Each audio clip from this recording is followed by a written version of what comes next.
Live from the Findlay Toyota Studios, it's Cofield and Company on ESPN Las Vegas.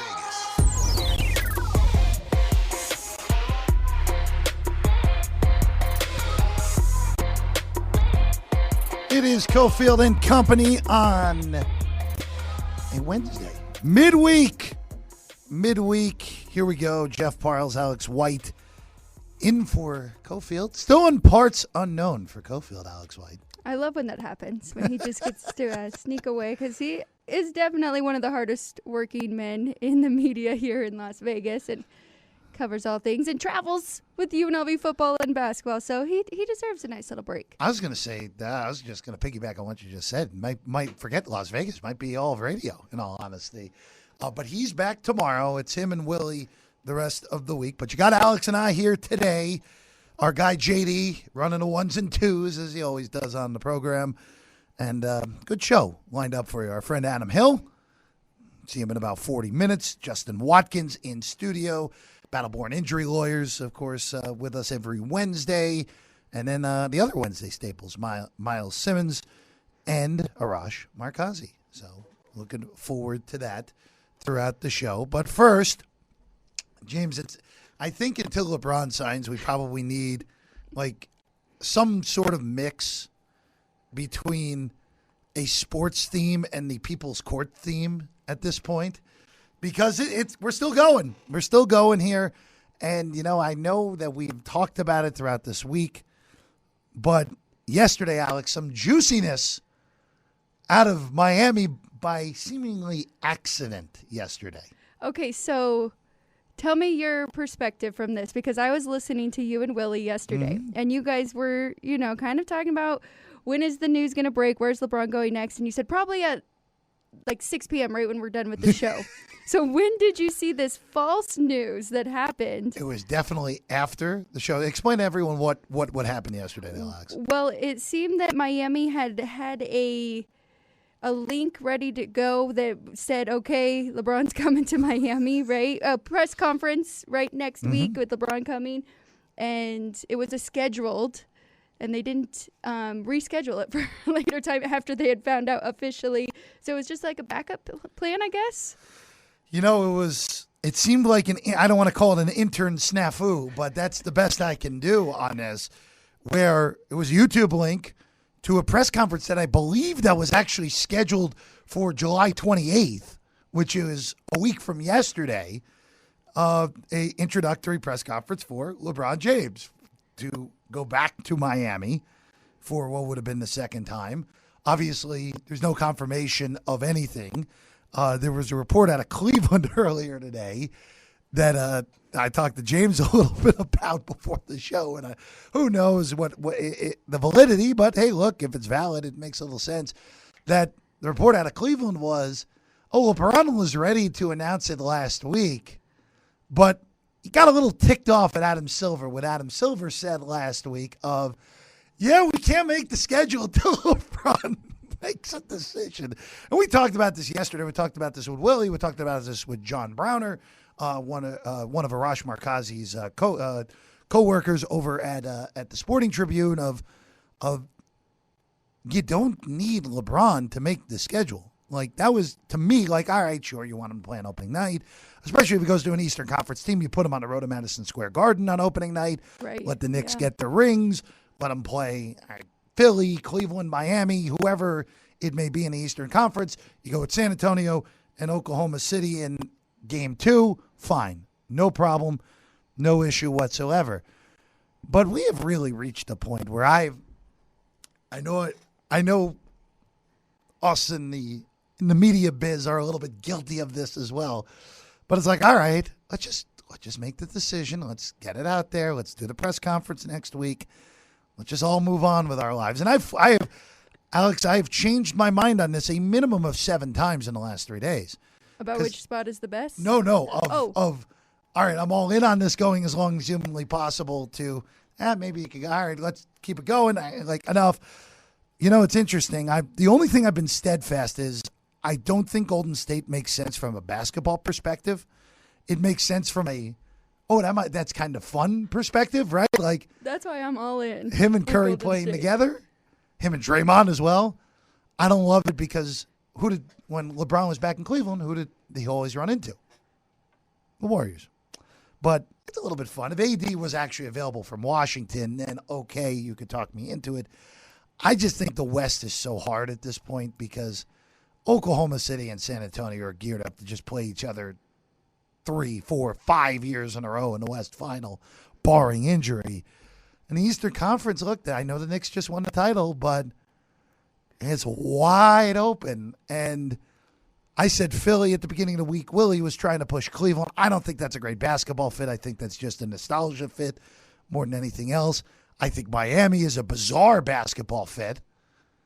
And Philadelphia is still, to me, from the basketball perspective, of the teams that seemingly are in the running, because I still think the Spurs are the best fit, but they were never in the running. I still think it's Philadelphia. And Alex, the odds, and this was as of yesterday, and look, they're all on the move because the prediction markets made Miami a pretty hefty favorite, and that's come back a little bit to earth over the last, I would say, 20 hours after this mystery link appeared. I think if you can get a good number on Philly in a jurisdiction that isn't Nevada, or if you're on the prediction markets, I wouldn't mind that. I still think that is the best possible basketball fit. My only issue with that is it might be the best basketball fit, but I think it is the least attractive in the sense of not having the connection like he does with Miami or Cleveland. And then with Golden State, I don't even know why. I jumped on board right away. I'm like, this is fun. It's kind of like a farewell tour for a lot of these legends in this era, right? If him and Curry decide to team up, and Steve Kerr, who they just signed for another 2 years and decided he wasn't going to retire, which it looked like at the end of the season, Jeff, that all signs were pointing to him taking a step back and no longer coaching. And now all of a sudden he's staying. So I'm like, oh, okay, this kind of makes sense. You make a great point. The West is loaded. It would be very tough, but I do think it would be cool to see all of them. So Philly's kind of like, I don't know. It's just, I was rooting for Philly for a long time. I was kind of behind that trust the process, and now I'm just over it. Damn, it's just been tired a of it mess. already. Like enough already. Like it hasn't worked. They've tried so many things, so I don't know. Could this be the piece? I don't know. Maybe. It's the Jaylen Brown trade came out at completely left field. I mean, we were all in the studio when that trade came down. It was you, me, and Cofield that day, James, and it was like, wow, that is jarring. That Boston, A, trading Jaylen Brown, and B, trading him to, I know the Knicks won the title. The biggest rival to me for the Celtics has been Philadelphia, just because the contrast of how the teams have been built, and also the fact that the Sixers and the Celtics are always going to be linked because Markelle Fultz went 1 in that draft, Jason Tatum went 3, and obviously that did not work for Philadelphia. I get what you're saying, because when we were talking about this a few weeks ago, with the concept of LeBron playing in Philly was very funny to me. Yes. Like the fans, that franchise, him playing with Embiid, all of it just felt weird, right? It just felt weird. But as this process, this interminable process has continued on, watch now at 6:01 today, we'll probably be done. But it was interesting with those sports betting odds, though, that 5-1 on Philly would have been, I think, a little bit worthy of that. Alex, was there anything else? Because we're probably not going to go much into more NBA talk today, except when Justin Watkins comes in, because there was a report earlier in the week that actually pertained to us here in Vegas about a potential another ownership group that sounds pretty darn interesting, especially when you know the background of and how much money they have. But was there anything else that's happened over the last month? Obviously, we've had Summer League. We've had a little bit of off season that is really like, and again, I know we have football seasons to get to, and we're going to look at college football as well in the 4:00 hour with Justin. Is there anything that's really like moved the needle for you this off season at all? That's a good question, and I haven't really thought about it too much. I will say, and it's funny because going into the draft and being on the show with Cofield and us talking about there's no excitement about this draft. Mm-hmm. NBA's done a pretty good job of actually staying in the spotlight throughout this, and you just brought it up. Summer League was very good this year once again, and so I think there's a good build-up here, but yeah, nothing really in particular. You know, the Brown trade was jarring. I agree. I don't know if I ever said this on air. I definitely said it to Steve off the air of what you said, what you just said. The draft had no juice going into it, which was bizarre because great class. As we talked about yesterday, Summer League, if you like young players, oh boy, all the top guys look good. Yaxel looked great for Golden State as they won the Summer League crown. Yeah. Even guys down the board looked really good for a very, very deep draft class. And boy, it's funny. I think Washington, who's been a bottom feeder for a while, I think is going to be pretty good in the East. Problem is the East, even though there's no dominant team, everyone is pretty good. Utah might be better with DP and all those moves they made last year at the trade deadline to tank the current season but be ready for next year. Again, it'll be got a few more months. And eventually the NBA schedule will come out too. Eventually LeBron will sign it. Eventually we'll get the NBA schedule as well. All right, coming back. We check in on the A's. We check in as well on the rest of baseball. Well, it's not going well for the A's right now, but we'll check in as well on the Red Sox. Did they make it number 15 earlier in the day? Cofield and Company, ESPN Las Vegas. Now back to Cofield and Company on ESPN Las Vegas. Cofield and Company, ESPN Las Vegas. Jeff Parles, Alex White. All right, quick giveaway here to kick it off. August 22nd at Allegiant Stadium. Guns N' Roses will be there. I would imagine. I've never seen them live, but I would imagine they put on an insanely good show. Caller number 7. You'll get a pair of tickets to Guns N' Roses at Allegiant Stadium on August 22nd. Our good friend JD will pick up the phone, and if you're caller number 7, you'll get 2 tickets to Guns N' Roses at Allegiant on August 22nd. All right, Alex, we go to baseball. It is not going well for the A's today. After a win to begin this series, even though it was not a pleasant night, as we mentioned yesterday, for Kuroda Grauer, as we mentioned yesterday. Ruptured testicle for him after fouling a foul ball off of it, and yikes, to put it politely. That was an extra inning loss last night. It was a great comeback for the A's to get back in the game, force extras, but just couldn't find a way once it got to the 10th. Today, not going well. It was actually 1-0 A's through 3. Ooh. And then it's now 14-3 Arizona. A 7-run fifth, a 5-run sixth for the D-backs. So the A's are barring a miraculous comeback in the final 2 innings.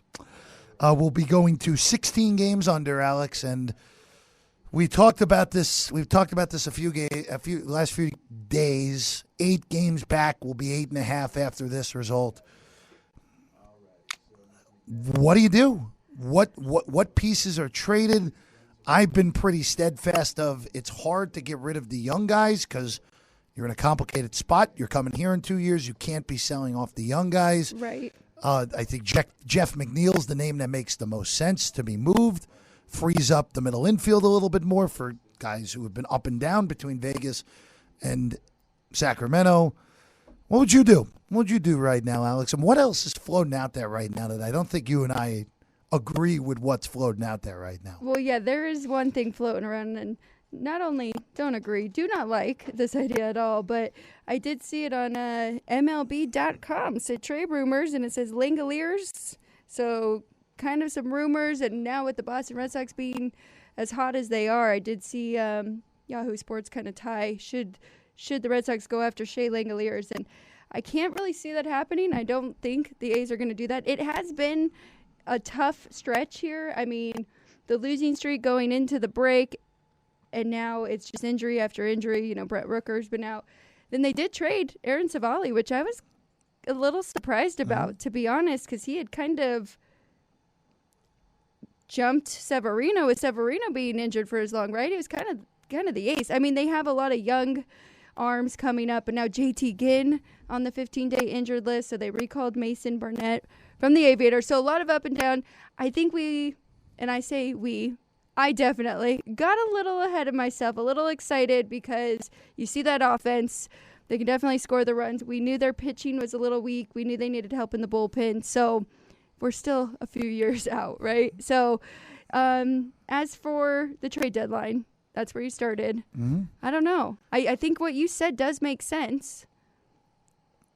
So I just want to go back to something that you said in the middle there, where and I know you and Cofield have talked about it. I know Cofield and I as well on the air of this division was still technically for the taking, because we're talking about teams that are 500, game over, like 83 wins might be enough to win the American League West. Again, I'm still convinced the Mariners at some point are going to win 14 out of 18, and all of a sudden we're going to look up and it's like, oh, Seattle's 7 games up and this thing's over. Like, I still think that will happen, but we're starting to run out of time for that being able to happen. So one thing with the Mariners really quick is we talked about it for the last few years. It was always the offense that was the issue. They had such a good pitching staff, and this year they've all kind of taken a step back. So that'll be interesting to see if they have been better as of late, Bryce Miller and Brian Wu, though, he's really struggling on the road. He's great at home, but so it'll be interesting to see if they can. But I'm with you, and I understand they are very talented. By the way, Seattle got beat, but their bullpen got beat today, so they lose 2 out of 3 to Cincinnati in Seattle. And by the way, Mariners and Rangers, big series coming up this weekend in Arlington. So we'll get a little bit of a clearer picture, especially if Texas somehow finds a way to sweep. Then we're talking more than a weekend series ahead of the Mariners. But I thought that this offense for the A's was going to be a little bit better than it has been. Again, Rooker being out is obviously hurts. Wilson dealing with his issues, and quite frankly, I wouldn't mind it if the A's just you know what? It's not happening this year. Let's just shut them down, get them ready for whatever we get in 2027. Again, a lot of moving parts, as we know, with the upcoming CBA issues. But, it's just a hard deadline at this point for the A's. Just because in a normal circumstance, let's say they'd already been in Vegas for 2 years, and they're having a season like this. You could talk me into getting a huge package back for Langoliers. You could talk me into that. Now, I think Kurtz should be untradeable. I think Langoliers should be untradeable too, personally. And you just gave him a big extension as well. So I really should be untradeable unless if you're getting absolutely blown away. You brought up Boston. I think the Red Sox, who, by the way, 15 straight now for the Red Sox. They'll get game 2 at a double dipper against Baltimore in a little under an hour. And the White Sox would be the two. And quite frankly, if Langoliers somehow hit the market here, if I'm any team in the American League, because you look at these teams, Wells has had a disaster this year for the Yankees. They should be in the running. Right. There's no dominant catcher in the American League except for the All-Star starter and the guy who batted third in the All-Star lineup, Sheng Langoliers. So, again, I would not trade him. I think it would be a massive mistake. I also think it would set people here that, again, I think the A's have to be really careful with this. Of you're coming here in 2 years. By the way, I was on the Strip, in that area of the Strip on Saturday this past weekend, Alex. Stadium looks amazing. It really, with all the concerns of, hey, this thing's not going to be ready. How are they going to get this done? Blah, blah, blah. That thing looks like it'll be ready early. And it looks, and again, at some point, I'd love to be able to get in there through us here at the company to get a tour whenever they do a media tour next. That place looked great. They I have really gotta have get done over a there. tremendous job getting that up quickly, and that team's going to be here in 2028. And you can't come here. You need to come here with Kurtz. You need to come here with Langoliers. You need to come here with Wilson. And you need to, realistically speaking, you need to come here with Leo DeVries ready to go as your opening day, as an opening day starter for you in 2028 as well. Yeah, I really can't see it. I guess the one pushback you could make, because you were talking about the American League and great catchers, and when you look at Cal Raleigh and kind of just the Weird year, right? really weird year. So I don't know, but because I wasn't expecting that. I know it's hard to repeat what he did last year, but the drop off. But he's starting to get hot a little bit here again for the second half. So yeah, and then a lot of young pitchers that they really do have. So just continue to build that. But I got to get down there and see the stadium, because you're not the first person I've heard say that. A lot of people have gone by there and been very impressed. I'm shocked at how far along they are at this point. And look, credit to them for doing what they're doing. And look, I know our own Brandy Flores was down there when they did a media tour. I believe that was 2 months ago now. But look good. Look good then. And from an outside, just driving down Tropicana and Las Vegas Boulevard, it looked pretty darn good from that view in there. Rest of baseball, though, Alex. Red Sox have won 15 straight, which is outrageous. They've gone from complete afterthought to 8-1 to win the American League. And quite frankly, with the way the American League is, I still don't, even though you missed the best of it by a lot, I still don't mind it because their pitching is really good. And if they're going to hit, they have a chance. This is, again. They don't even have Crochet back yet, right? Yeah. And this is look, I don't buy, I said this to Willie, I think on Monday. I don't buy Tampa. I really don't buy the teams in the American League Central. And the AL West team's got to show me something before I even put that consideration, which means that comes down to the Yankees and the Red Sox. Because of course it does. So it just, again, what a bizarro league this has turned into. And it's because everyone's underachieving except for the Rays, the Yankees, the Guardians, who are like zombies at this point. Yeah. Even without Ramirez, they're still winning right now. And then the two Sox, the White Sox and the Red Sox. So ridiculous league. Is there anything that you've bet at all, or maybe would bet, or is it just like, hey, this thing's so wide open, we just got to let this thing play out? Future-wise, no bets for me, but looking at it, I do agree with you. I mean, I do believe in the Rays a little bit. I'm going to be honest. Mm-hmm. Central teams, no, I'm with you there. I do like the White Sox. They're a fun story.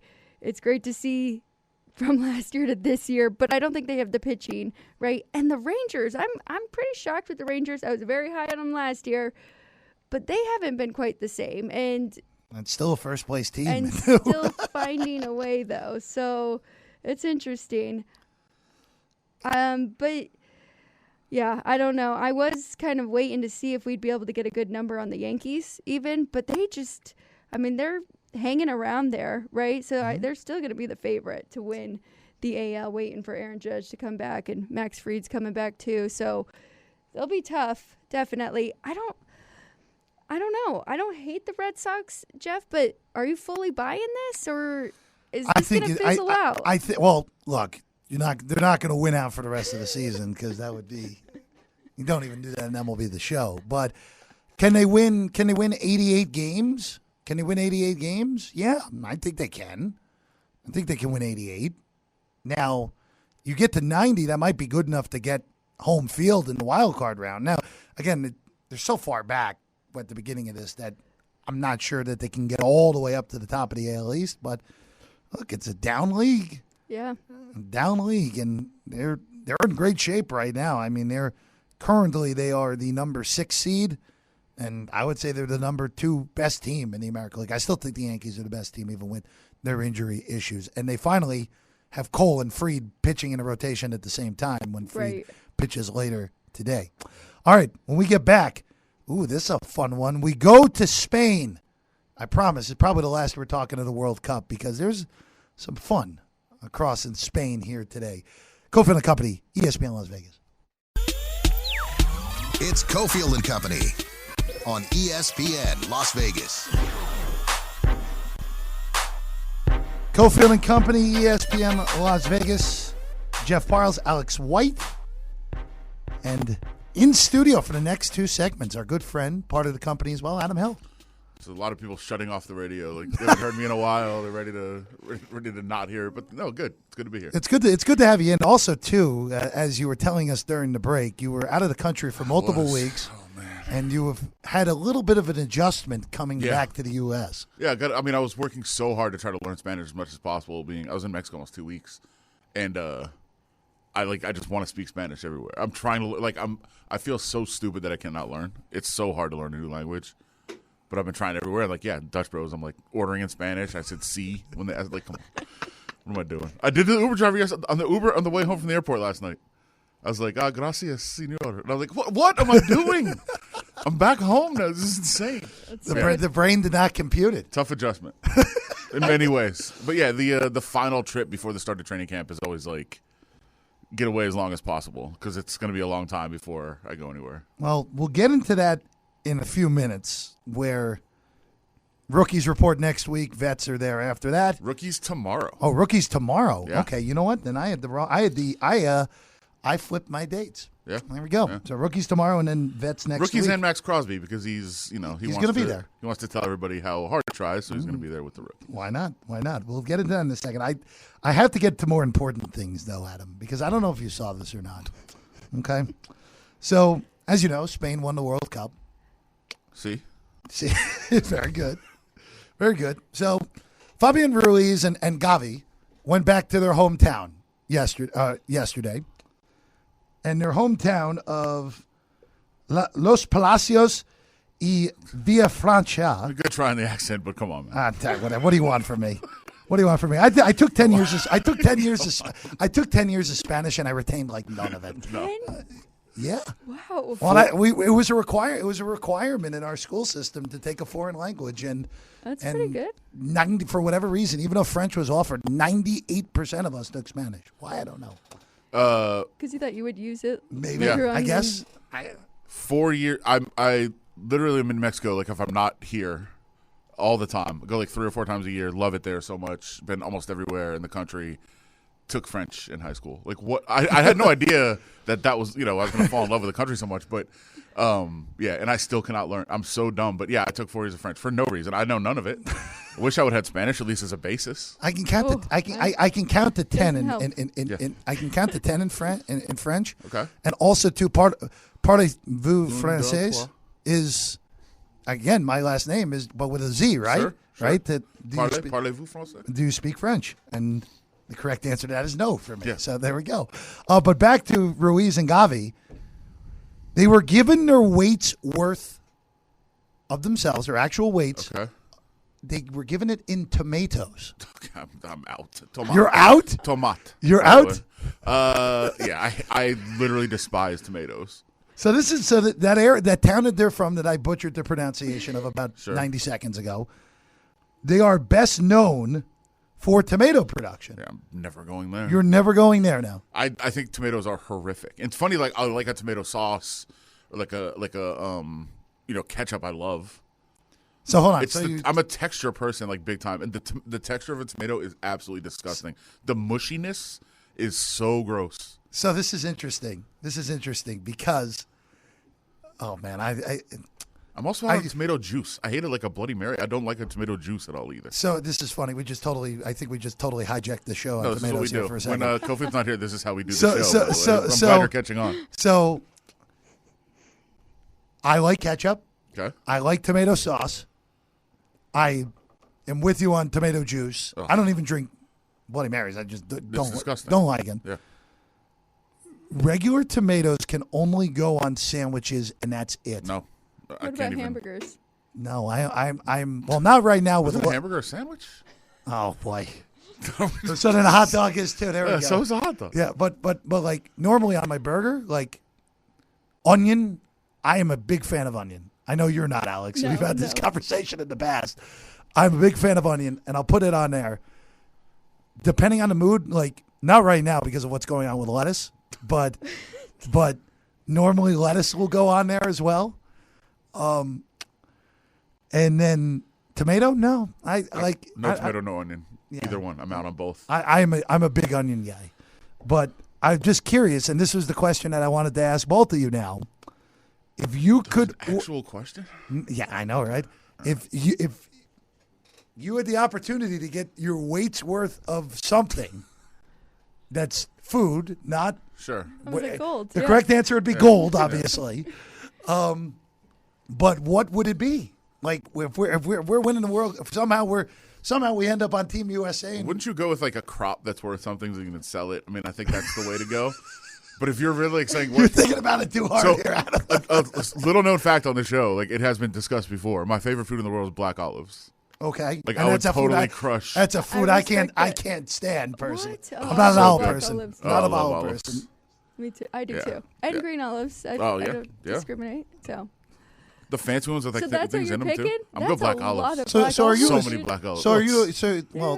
The green olives are usually the ones on martinis. Are you a martini guy then? Yeah, I'll actually just take the olives. Like if somebody gets them, I'll be like, hey, can I get them olives? I'll order a beer and I'll take your olives from your martini. It's great. But like the blue cheese stuffed green olives, they will change your life. They're amazing. I've had them. It's just not. Well, I guess they didn't change your life. Not for me. Not for me. What would you go with, Alex? I don't know. It's a good question. Pizza or something simple. Like I think as most people. No, I think black olives. I'm going with for sure. You know, it's funny because of course naturally I had my annual visit with my doctor today, and it's like we gotta cut some stuff out naturally, but you know, I've been going back and forth in my head on this because there's certain food items where like. Especially if I went back to my home state of where I grew up in New Jersey, in northern New Jersey, I would want to go to a certain bagel place and get. You're going like. I'm going. Your weight in bagels. I'm going full blown Taylor ham and cheese. Okay. Sandwiches on. Wow. Give me some salt bagels. Give me some egg bagels. Give me some everything bagels. Northern Jersey stance. I 100%. Pizza was a close second though. Pizza was a close second. Pizza was a close second. I do want to go back because I know the hot dogs and sandwich thing is a running thing. Please. You know the one on this show that we've just argued and gone just ballistic about. Go ahead. And I insist. Cereal is soup. Oh no.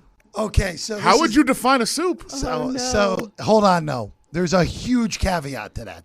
What's that? If there's no milk, but if there's milk, obviously there's a bowl of cereal with milk and cereal is soup. How would you define soup? I mean, couldn't you technically say it's a drink then? I mean, if you want soup, you can drink soup too. Who doesn't drink the end of the soup bowl? When you're finishing, you can't scoop up anymore with the spoon. Then you drink it. Oh, it's a drink at that point. A soup is just like a liquid with like other solid substances. I'm assuming Cofield has called you insane for this position, right? Of course. So it's true. How? Because I need to know how you define soup.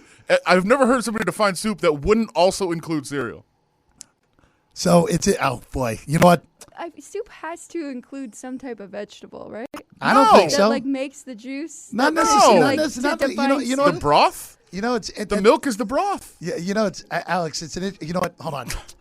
Now my head is spinning. The head's going 100 miles an hour now because you both have said something that have got me. Because the concept of cereal being a soup just blew my brain into smithereens.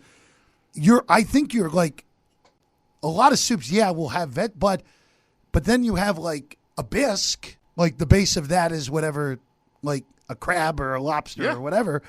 So, oh boy, you know what?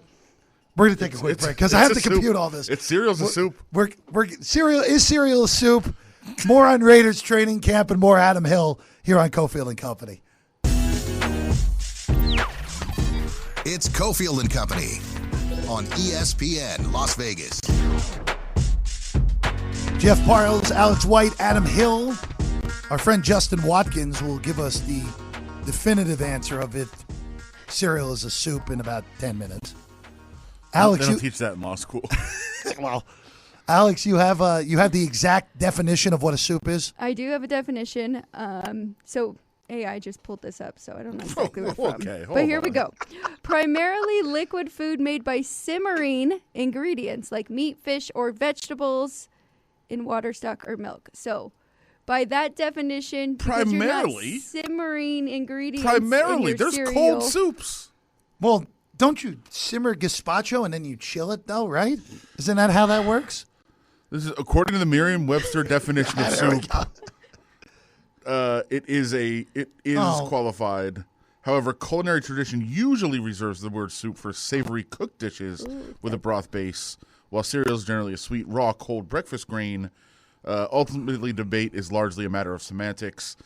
But according to Merriam-Webster, yes, it is a soup. First off, either my laptop is listening to us or too many people have the exact question of this, Adam, where now after I typed in soup definition of mine, people also ask, is milk and cereal a soup? Is the first thing that pops up course. next. So there you go. And then also is a hot dog a sandwich? So, of course. It's simply defined as a combination of a liquid base with solid food. Okay. Which, yes, it would fit that for sure. By the way, amazingly enough, cereal came up in conversation with Willie yesterday. Okay. I cannot even remember the last time I had a bowl of cereal. Me either. Can't remember. I can't either. And it's so good. Well, Yeah. It's just, you just feel like such a child, which is fine.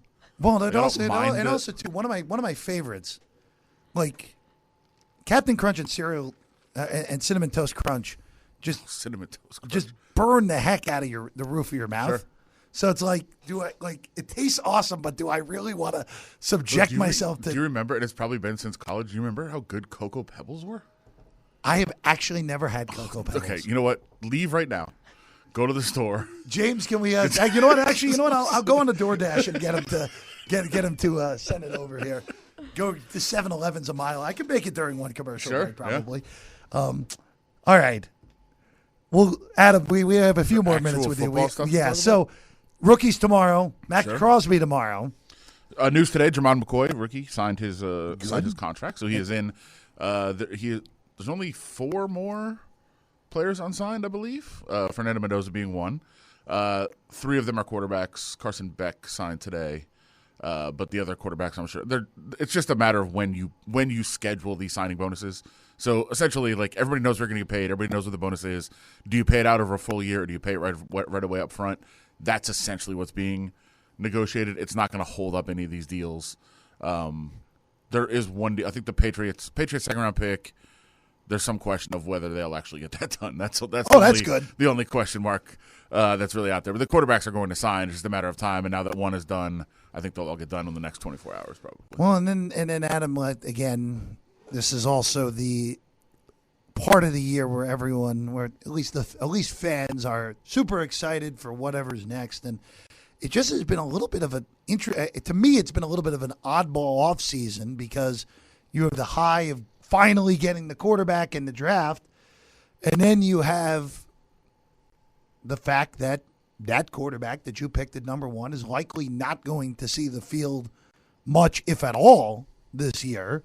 And I know there'll be some in the fan base that are a little bit annoyed at that. Yeah. I think that is the 100% correct thing to do with what this team needs to be this year, which is the best case scenario for this team is an improved team that is not much better on the win-loss record with a great draft coming up. Show me that Clint can coach. Show me that the younger receivers on the roster get a little better. And show me that Fernando's ready to be the starter week 1. I would disagree with you. I would say the best case scenario Is they're picking number 1 again? Yeah, people are going to hate this. That you actually play Mendoza. He looks okay, but not good enough to win. And they go 2-15, and he gets experience. They show a little something on the field, but still get the number 1 pick, and then are able to continue to build. Jeremiah Smith, potentially to go with Mendoza. Wow, that looks pretty good. Yeah. That to me is the best case scenario. Worst case scenario is Kirk Cousins playing the whole year. They go 9-8 and miss the playoffs. Worst case scenario, to me. But again, it's all how you see it, right? There is something to be said about learning to win games and developing players and building that process and seeing that you have the right pieces in place around. Like, all those things are there. That is kind of the organizational. Like, how do you define success this year? I think it's defined in many different ways, and there's no sure way of saying it. You wrote something for the Las Vegas Review-Journal on Kirk Cousins. Can you kind of tell us about that? Yeah, I actually went to Michigan and hung out with Kirk Cousins for 3 days and got to be around him a little bit. Unbelievable. First of all, thanks to his family they were all unbelievable. Kirk, his mom, his dad, his brother, sister, they're all there. They were awesome. The people in the town were really cool. So it was a fun experience, but just get to know him. And like, I guess what you learn is what you see on TV, what you've thought about Kirk Cousins is probably all true. That just is who he is. He's just a nice, like, genuine guy. He's the kind of guy who, I got there and I was like, hey, I'm going to have a couple questions for you over the next couple of days, and I'm just going to kind of follow you around. He's like, yeah, for sure. But then he said, but first, and then he asked me, like, about my life, how I got to this job and all this. And I said, all right, stop. Like, you don't need to do this. But then everyone I saw him encounter. So, like, kids that were counselors at the camp were from a local college that were players. And they would come up and say, hey, nice to meet you. Like, I wanted some advice about this, like how you learned to do this. And he's like, no, first of all, what's your name? Like, he literally, every single person, and that's not a show. Like, he wasn't doing that because there was a story being written. Like, that's just who he is, which is pretty remarkable to be at that level, to have success for that long and still kind of be that guy. And I hope that kind of came across in the story. But yeah, it was a lot of work went into the story, so appreciate everybody that read it, and you can still go check it out at the Review Journal. I think that's one other thing too with the points you just made. That although I will say the Mexican place in town that he sent me to, lovely people there.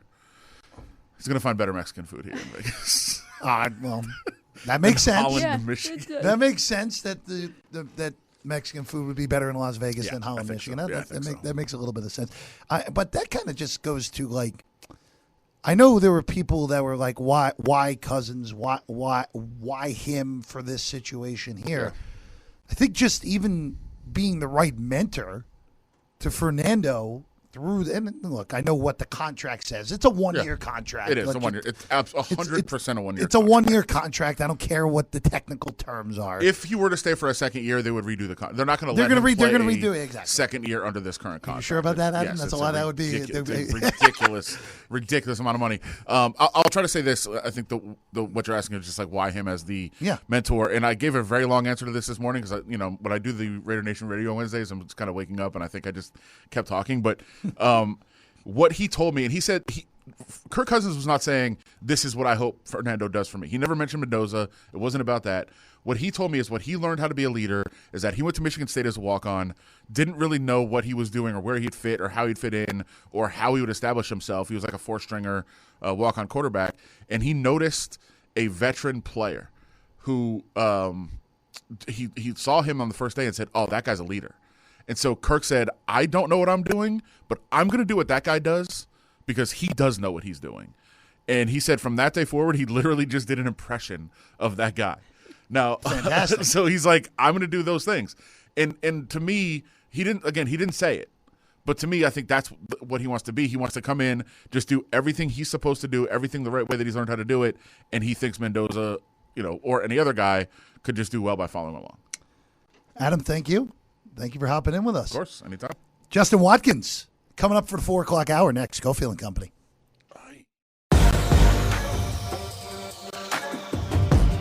It's Cofield and Company on ESPN Las Vegas and ESPN Reno. 4 o'clock hour. Jeff Parles, Alex White, and now, of course, our good friend from Battleborn Injury Lawyers, Justin Watkins, with us for a good chunk of this 4 o'clock hour here on ESPN Las Vegas and with our friends up in ESPN Reno. Justin, it's good to see you. Good to be back in town. You know, I haven't seen you since your trip to Philadelphia. East Coast. How did it go? I was a little disappointed in the crowd. They filled the stadium. It was France versus Paraguay. I would say it was, I'm going to guess, 60% Americans. And they would choose a team. They might be wearing a jersey. Most of them weren't wearing a jersey. They were just, but it was also the 4th of July. Right. So the show for the 4th of July was cool. It was 100 degrees too. It was 101 degrees with 90% humidity. So, and it was a midday game. So there were literally people hiding in the shade of the concourse to like just trying to peer out. You're just trying to find some relief. So I'm glad I did it. Overall, great experience in being in Philadelphia. I like Philadelphia. Being there for the 4th for 250 was cool. Going to the game was cool, but basically Paraguay was really outclassed. They just fouled the whole time to try to stay in the game, so it wasn't really an entertaining game. And as far as like of the games to go to see like the foreign fans and all their cheering and all of that, I did not get any of that. Yeah, the French fans, from what I could figure out from social media, of the big major fan bases were kind of the most tame. Yeah. This go around, unlike the Argentinian fans, the Spanish fans, the Dutch fans the are Dutch great. fans. The Orange is awesome. yeah. But yeah, no, it's again, I'm sad the tournament is over. I do have to ask you one other thing that is technically soccer related, and that's what caused the chaos question you were asked by Adam Hill as he was leaving. Yes. So 2 Spanish players went back to their hometown in Spain, and they were given their actual weight in tomatoes. Okay. Because the town they're from is the biggest producer of tomatoes in Spain. Okay. And the question that I asked Adam and Alex earlier that spawned the crazy is cereal a soup discussion that we spent probably 7 minutes on. If you had a food, because obviously if you were asked for anything in your own weight, the correct answer is gold. But we're going food only here. What would you pick for some? If they're like, hey, Justin, what are you taking? What are you taking your weight of? Whatever. Oh blank. my gosh! I mean, that's a tough question. I mean, and it's not even like tomatoes a food; it's an ingredient. Mostly, I mean, you're That's not technically a fruit, right? I know, right? But you're not. I mean, if you're one of those people that just bites into a tomato, like I'm not that guy. I mean, I'll say the thing I eat the most of, I probably eat 2 a day, is apples. I eat a lot of apples. Okay. I really like apples, so I'd be happy with that. What type of apple though? Mostly, I'm mostly like a Honeycrisp red apple. But it's got to be. I'm not really particular. I used to be a green apple kid as a kid, green apple person as a kid. I'm definitely a red apple person now. I don't really care about the taste so long as it's crisp. It has to be crispy. If I bite in and it's like mushy, like it needs a snap. Yeah. If it's got the snap to it, I'm in. Like the taste is almost somewhat irrelevant at that point. So it's more texture than taste then. Probably, yeah. Yeah, so I'd be happy with apples. I'm a fruit person. I like bananas. I like all the berries. All that stuff's good. Otherwise, I guess I'd probably pick some red meat, some sort. So, go ahead, Alex. Well, after you said I like the apples answer, I triggered. Oh, I really like kiwis. Give me some kiwi. I'll take. I think that would A be lot cool. of kiwi That's can all mess that- with your digestive system, though. You got to watch out for the kiwi. You got to watch out for the kiwi. But on the break, I said I was really thinking like steak. Yeah. Honestly. So. Yeah, you got to figure something that I wouldn't get tired of. I could eat steak almost every day, I like mean, you can once a technically day. get different cuts every single day. So Yeah, I can make it into a burger. I could have steak, or I could do chicken too. I eat a lot of chicken, but the thing I probably eat the most of is apples. We got to throw Adam under the bus one more time. Maybe he's listening. His answer was wild. Did you hear it? No. Driving in here? Go ahead, Alex. Just black olives. Oh, gross, dude. You're not an olive guy Dude, either. yeah. No, Yeah, see? gross, Yeah. weird. Well, that what I mean. A black olive is I nothing. mean, like That's a lot of olives, let's bro. see. Black Yeah, that's a olive lot of wing. olives, dude. That is concerning. That's a concerning answer. I'm now worried about Adam's health and safety. Like somebody who says something like that is you're on a path to hurting dogs and babies. Oh, boy. Oh, boy, again, the internet's ready to go at some point on an investigation. By the way, the average individual large black olive weighs 4.4 grams. So 4.4 grams to ounces is 0.14 ounces. Oh my gosh! So you've got 160 olives per pound.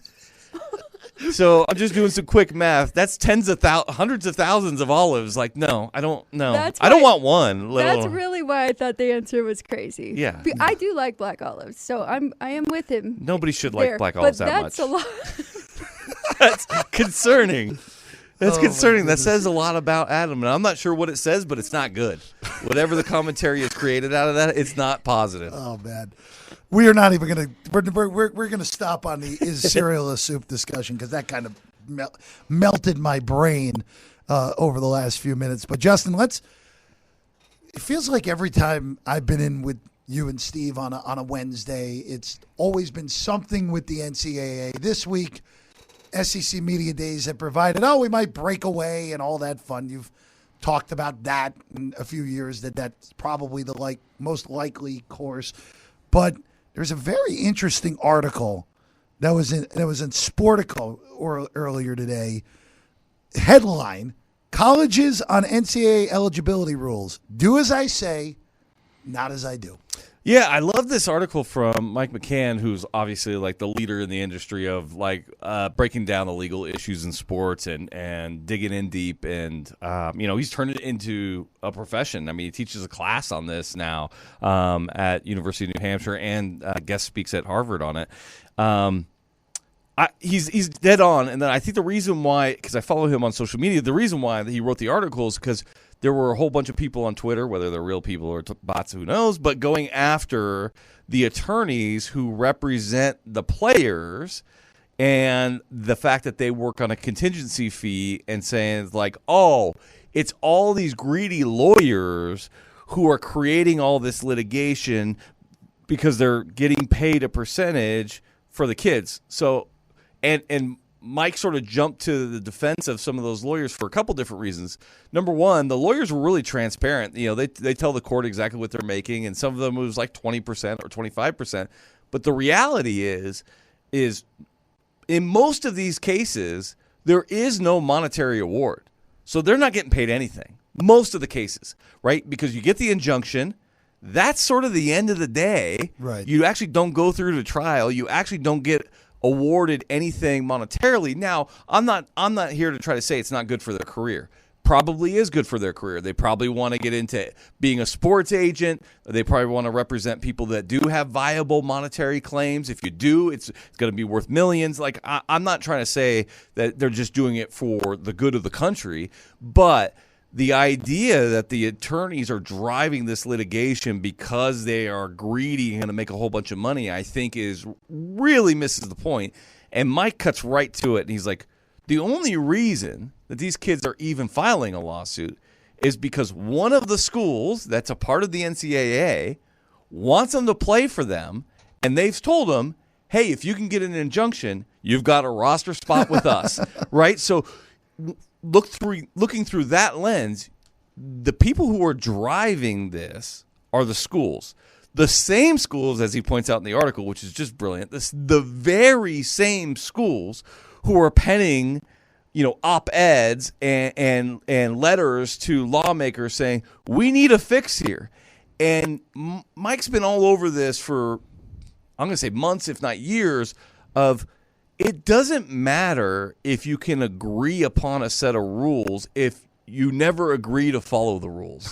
There has been NCAA rules for the better part of the last 60 years. Yeah. And there have been schools and member institutions that have been willing to break those rules.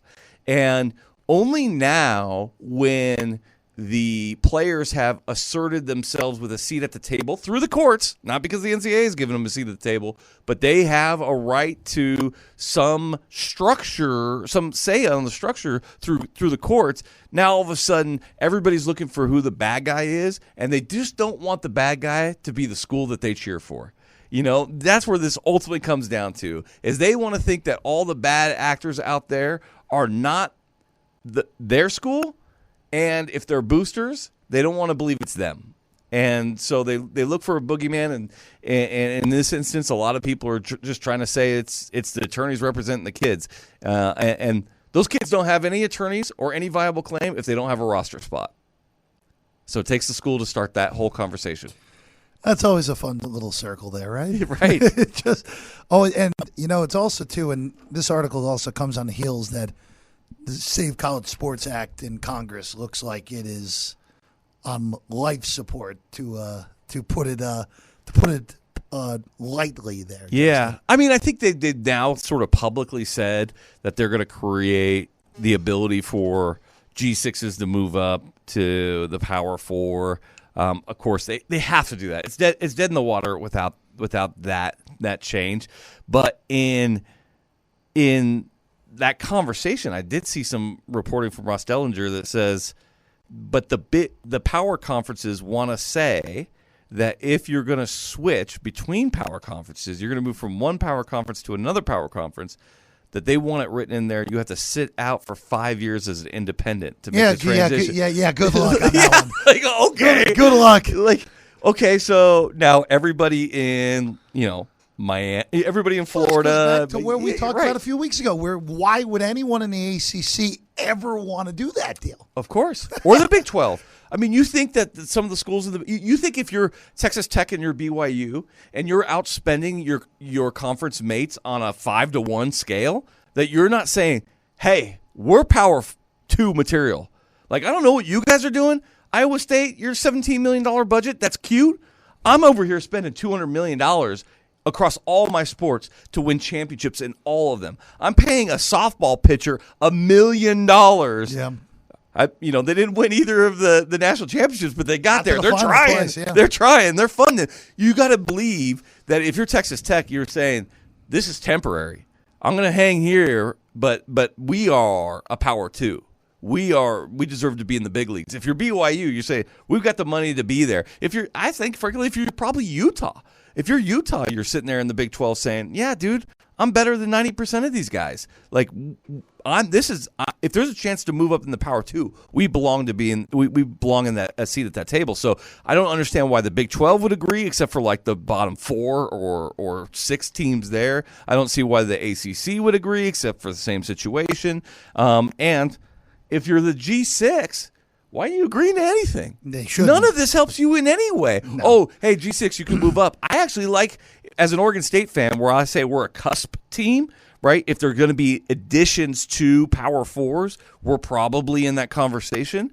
I say, I like the uncertainty more. It gives me, the pressure of it gives me a chance to actually move up.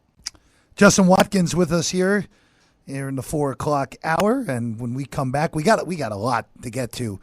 Expansion team, Vegas, potentially another ownership group waiting in the wings. It's Cofield and Company on ESPN Las Vegas and ESPN Reno.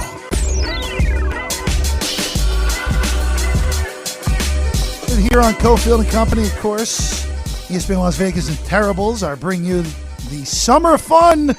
As we celebrate America 250, you'll have a chance for a bit of an escape and some great adventures.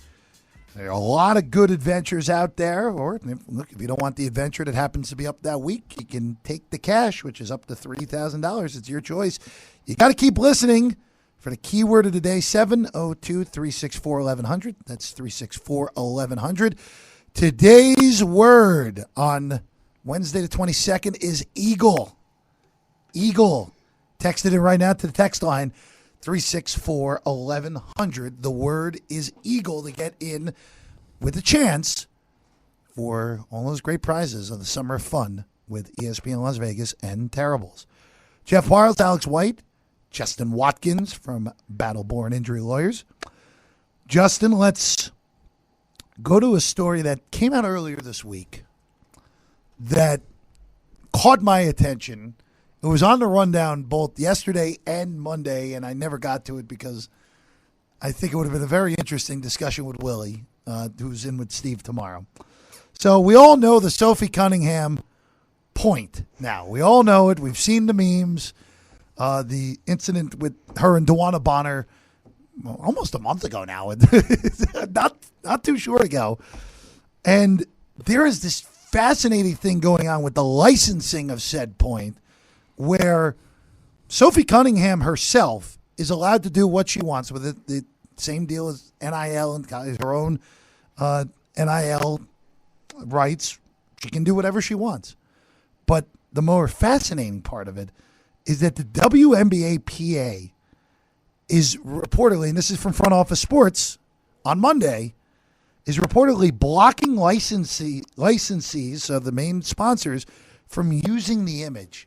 And the reasoning behind it to me is, I think it's a little bit insane, But it's just another story where, like, the WNBA misses another chance to really capitalize on another moment that they probably, even if it wasn't a moment that the league loves, probably should have capitalized on it.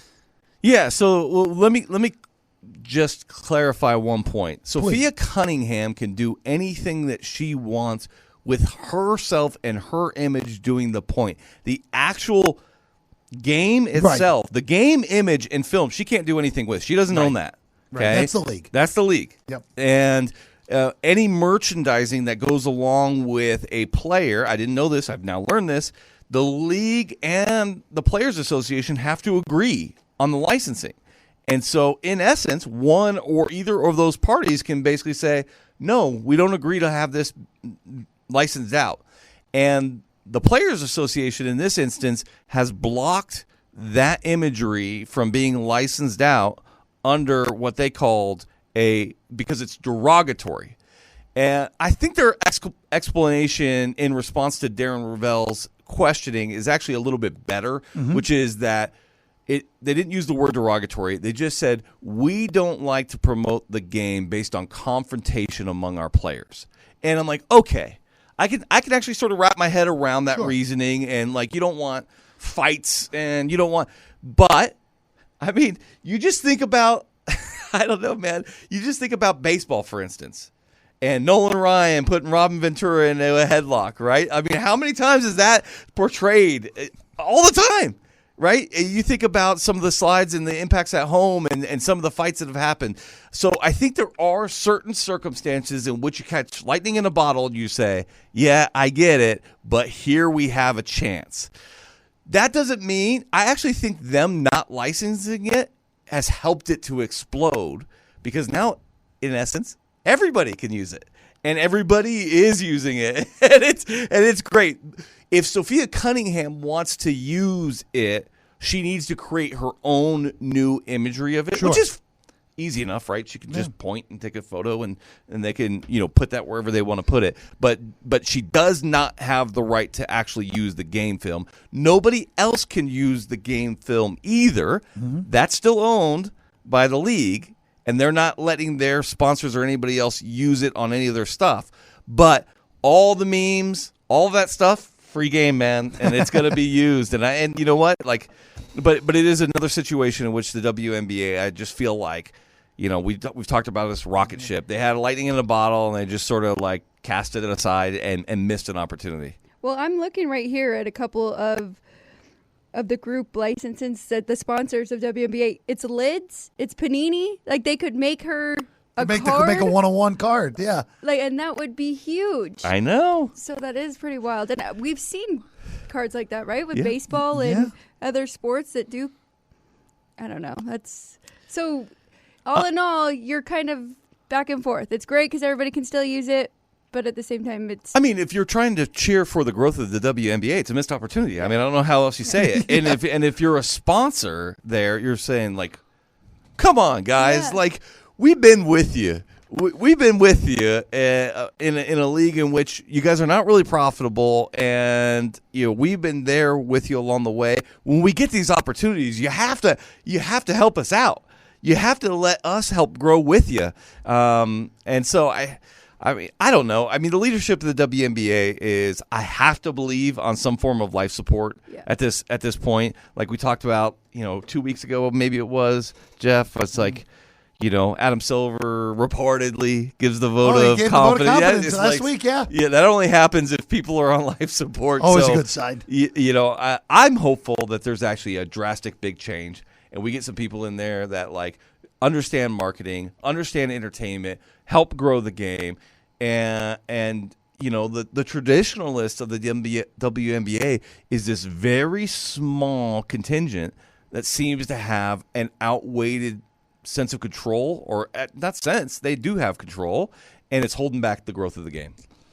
Justin, there's one other NBA thing that I want to just bring up, and I'm surprised I'm doing this with Cofield not here, because Cofield's been leading the charge against Tom Dundon.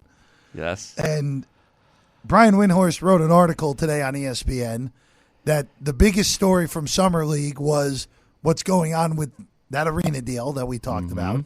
And this is on the heels today where longtime play-by-play guy Kevin Calabro, he's out. They are getting rid of the radio guy, maybe a reassignment to a much lesser role. People in their television studio, like their studio crews, won't be there anymore. Just the NBA is on such a really bad course right now with the city of Portland and that franchise, because this thing feels like it's moving in hyperspeed at the current moment too. Agreed. Yeah, and you know what? Like, that's what that region has. I mean, the Trailblazer fans are pretty loyal. They've been very supportive. I think that they were angling and have been angling for the better part of a decade to try to get a baseball team, something else up there, and I don't think that that's going to happen. And if the team gets moved out of there based on some of these transactions that have happened, I really feel like it's going to be on the on the NBA's like office, not on Dundon, because he's just doing what you knew he was gonna do. Oh, yeah. Like, that's who he is. Like, you knew this was gonna happen, and so I feel like if you approved him as an owner without any parameters of that team has to stay there and ensuring that he treats that market correctly, then you basically co-sign that this team's gone. And it just highlighted for me the fact of how we all know ownership is so important. And as we start talking about a new team here and an expansion team here, and we're getting leaks of different ownership groups and who's trying to get the team. And from my perspective, I think Bill Foley himself and that type of owner who's willing to invest everything to try to get to a win and not actually just squeeze profitability out of an asset, but squeeze success out of an asset, is the kind of person I'd like to see. I mean, if he gets it, great himself. But if there's somebody else, we got the Walton kids, the Walmart heiress is putting in a bid. I don't know anything about her. I don't think she has any connections to Vegas. Does she just want to own a sports team because it's good business?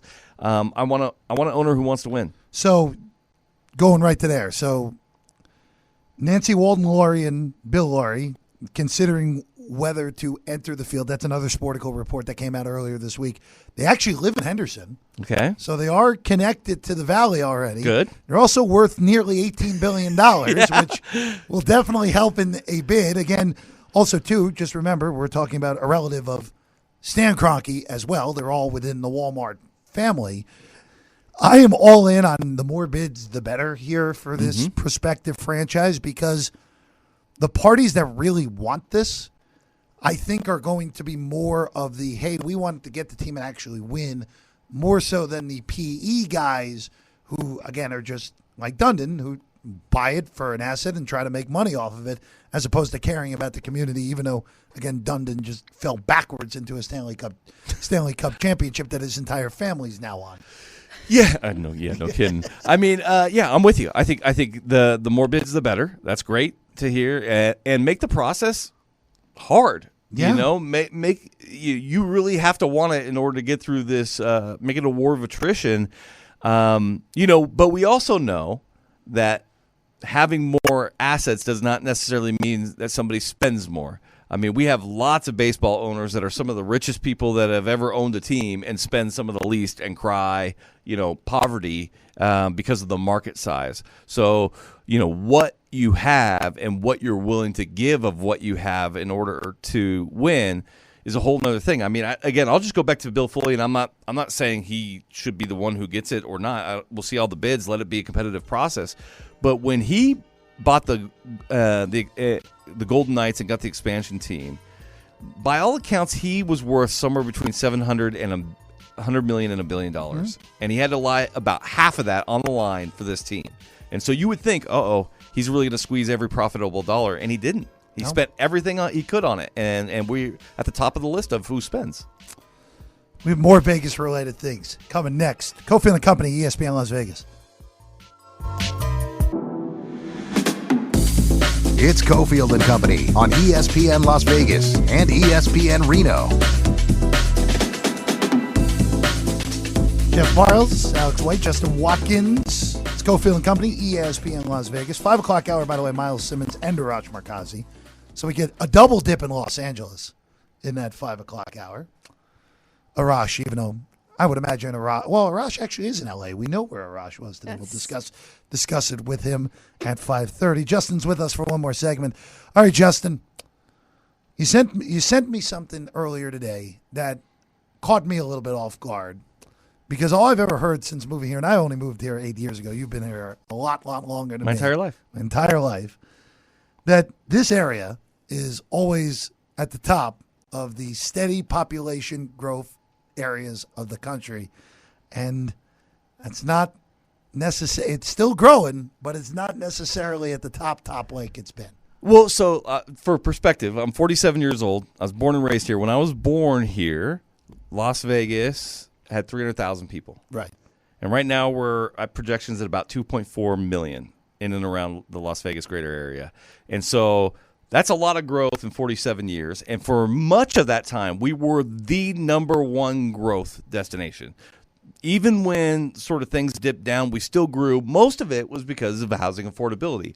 You know, when I was young, you could get a house for less than $100,000. Brand new house. You know, now we could talk about quality of construction and all those other things, but that was the thing. Everybody came here, and because there was so much new construction, a lot of construction people moved here, which produced a somewhat transient town when I was a little kid. But it has, I think, stabilized in a lot of different ways. There's a whole generation that has grown up here, stayed here, works here now, and that really wasn't the case when I was a kid. If you find somebody who's from Vegas that's my age, I either know them or we were 1 degree of separation. That's just the kind of town it was for a long time. And so it's just, and another little perspective is the 95 and the 15 have been under construction my entire life. There has never been a time where there wasn't an orange cone somewhere on the 15 or the 95 or both. So, like, it has always been growing. It has always taken the tack that it's going to continue to grow. And so it surprised me, and that's why I sent it to you, in that they were originally projecting that we were going to get to 3 million people in or around 2045. So about 20 years from now, we would grow by basically 30 more percent. And now they've moved back that projection 10 to 15 years beyond where they were projecting before. In essence, halving our growth, putting us at a growth rate of somewhere in the low single digit percentage growth each year. And I thought to myself, we are going to be, no doubt we already are, going to be the smallest market that has all the 4 major sports. Right. And beyond that, we have, not only do we have all the 4 major sports, but we got the 5th and the 6th because we got NASCAR, we've got F1, plus we got all the fights, right? So the amount of competition for the sports dollar here is, number one, dependent on tourism, but it depends on the locals when things are down a little bit. And I think some of these teams have to be assuming that the growth is going to continue in this market in ways that maybe it's not going to continue. And immediately my head goes to, which one of those teams is going to suffer first, if at all? And my answer to it is probably baseball. That would be my guess, too. And I would like baseball to be the one that it would be amazing for the city if this could turn into an amazing. And it already is a very good, as you know better than me, Alex, it already is a really good minor league baseball town with the Aviators, and that ballpark in Summerlin is just gorgeous. It would either be the A's are the easy answer because they're not an expansion team. And the Raiders are the NFL, so they're immune to anything.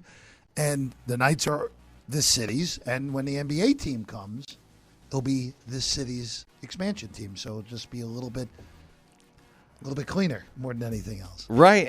Secondarily, I just wonder if it's not the A's, it could be the Golden Knights because history says when a city has the Big Four, that's kind of the one that has the hardest time competing. Justin, thank you as always, my friend. Thanks, guys. We got some college football and some NFL looks when we get back. It's Cofield and Company on ESPN Las Vegas and ESPN Reno. Big thanks to Justin Watkins. Alex White's here, Jeff Parles. Let's go for the company. James, we're going to do one more giveaway here right now. Caller number 7, caller number 7, caller number 7. We have AC/DC tickets. That's actually coming up. That's a week from Saturday. That's August 1. A pair of tickets, AC/DC, coming live on Saturday, August 1st. I saw them last year. They were awesome at Allegiant Stadium. At Allegiant? They were awesome. Caller number 7 gets a pair to AC/DC Saturday, August 1st, Allegiant Stadium. Jeff Parles, Alex White. All right, Alex. I have been waiting hours for this because when I saw the topics earlier today, you asked, all right, what teams are we bullish on in the NFL? And then the second sentence was, I love an AFC team that might shock Jeff. And my brain went to one team, and I'm curious if I'm right. Because, again, we're getting to that point. Training camp for the Raiders with the rookies begins tomorrow. Across the league, the rookies are going to be in the rest of this week. Veterans will be in next week, and we'll be fully going here. Who is that AFC team that you're bullish on? I know. I've been excited about this, too, because it's taken me a little bit of time. I've been very focused on baseball, but then it's like that all-star break happens, right? And then you start diving into the books, and you're really getting ready for football. Then, like you said, having Adam Hill here, rookies reporting tomorrow. I think you can guess it, really. I mean, do you want me to give you some hints? Because you have liked them for very good reasons for the last couple years, and now they've made some moves finally in the offseason. So it's from a division where normally I'm very high on a team with a quarterback named Lamar Jackson. Okay, I know It's the same division, but it's not the Ravens. So look, so you're following a lot of the sharps that are out there with the Cincinnati Bengals, right? Yep. Yeah, that's, it's interesting, Alex, and I'm just curious on your reasoning for it, because Sammy P was on with us last Friday, and he said that the Bengals have just gotten clocked in the futures market, that it's been them by the sharps and the Bears by the public. Shocking on the Bears, Yeah. right? I'm not as high on the Bears as I was last year. As you know, I was on an island last year. I'm not as high on them as I was a year ago. But You need to find those clips somewhere. Hey, look, I come up with something smart probably like once every 3 months, and all over that, and they were one big completion away from being in the NFC title game. Now they would have got clobbered by the Seahawks, but whatever, they would have been there. But to the Bengals, because Joe Burrow, we're going on multiple years now where Burrow has been not healthy during the year, hasn't made it through a full season. They haven't been in the playoffs since that AFC Championship game loss to Kansas City. So why right now? Is it as simple as, hey, this team has too much talent, they're a little bit better on defense, Zach Taylor's seat is so hot that he has to actually win to keep his job? Or is it more to do with the fact that the AFC North has so many questions going into this year? Combination of both, definitely. There's a lot of questions for the AFC North, but also I do like the moves they made. They spent some money on that side, which we hadn't seen in so long. And I know you love the offense, but I just couldn't get over the fact of they got to outscore, however many points they give up every single game. But you do bring up a good point, because Joe Burrow has not been healthy for a full season for a while. But I could see a rematch, 2022 Super Bowl here, because the exact same moves were made from an NFC team that was right there too. And I know you've been high on the Rams and had some good Rams tickets last year too, but I could easily be the Rams and Bengals again here. I would not be surprised. So I'm going to ask you the question I've asked 4 different people on the NFC a little bit later in this segment, because I want to go back to the AFC for a second, because the Jets, the Dolphins, the Browns, and the Raiders, those are the 4 teams that I give a minuscule shot to no shot of even making the postseason this year. The Titans are pretty close to that group, but I do see a scenario where Cam Ward takes a leap forward. Tennessee's defense is vastly improved with Saleh as the head coach. Dable does a good job with a second-year quarterback. They have a last-place schedule.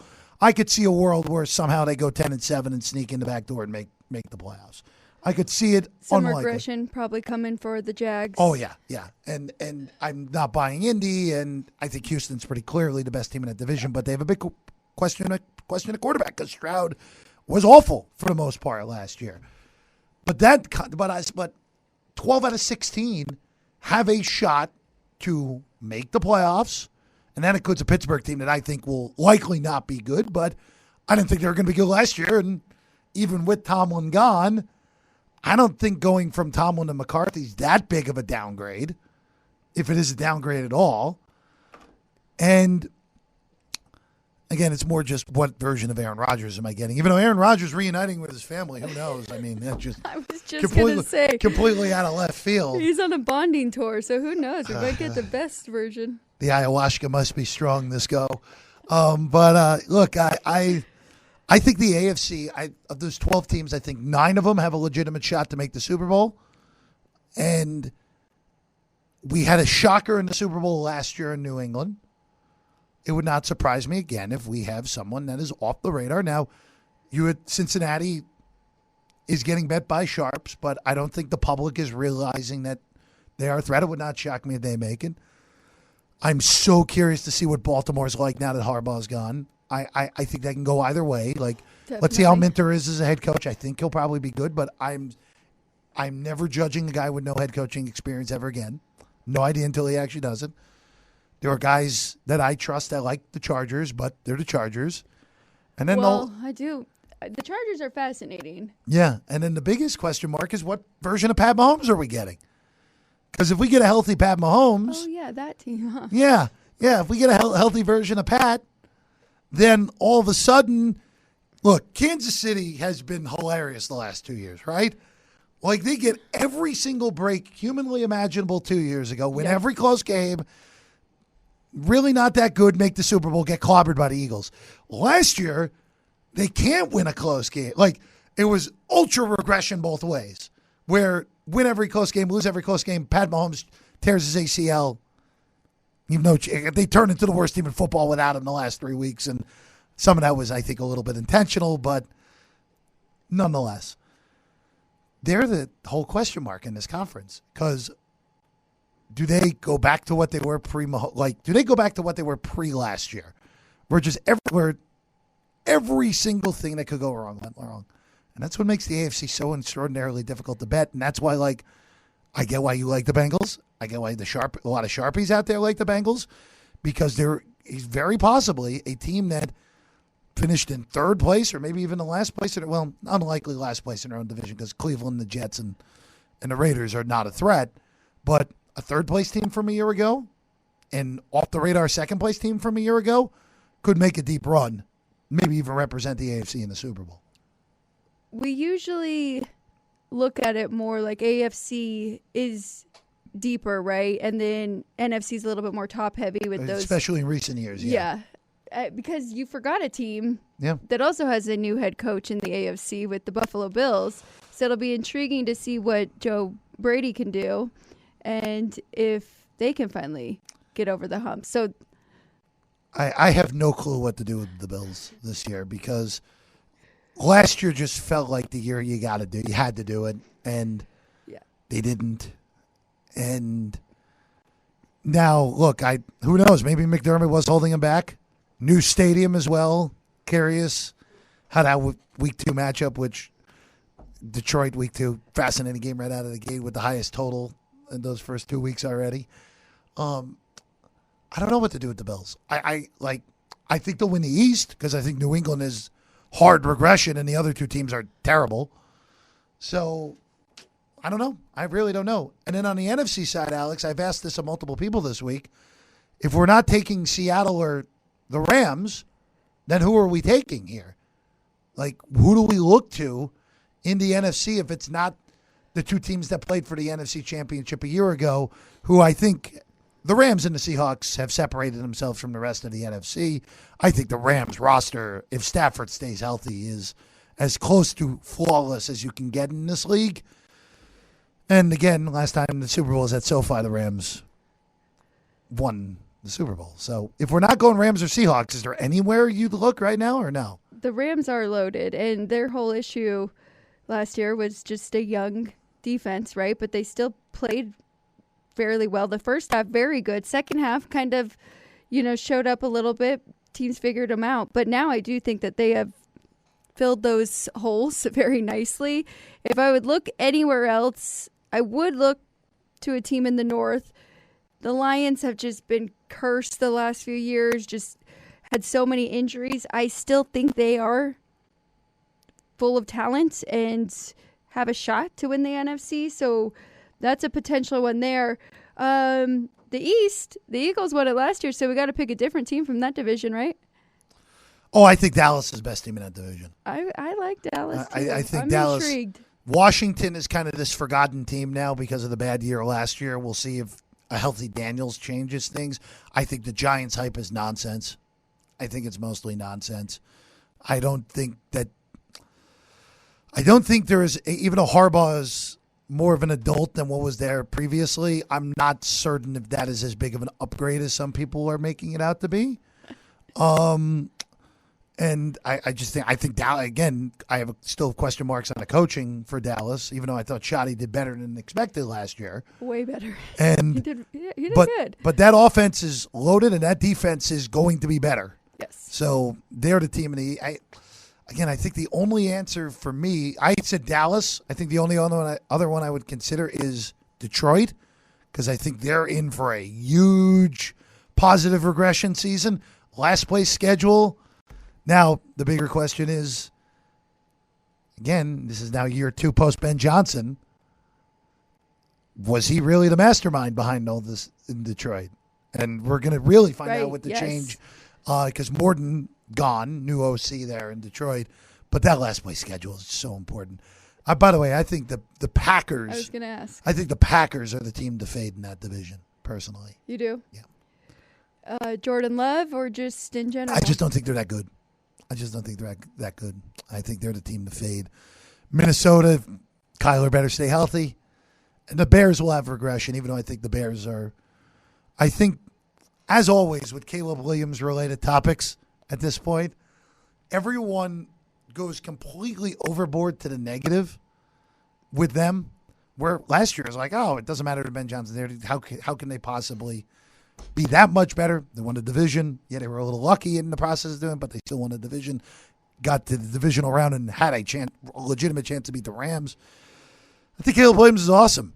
I think he's an awesome player.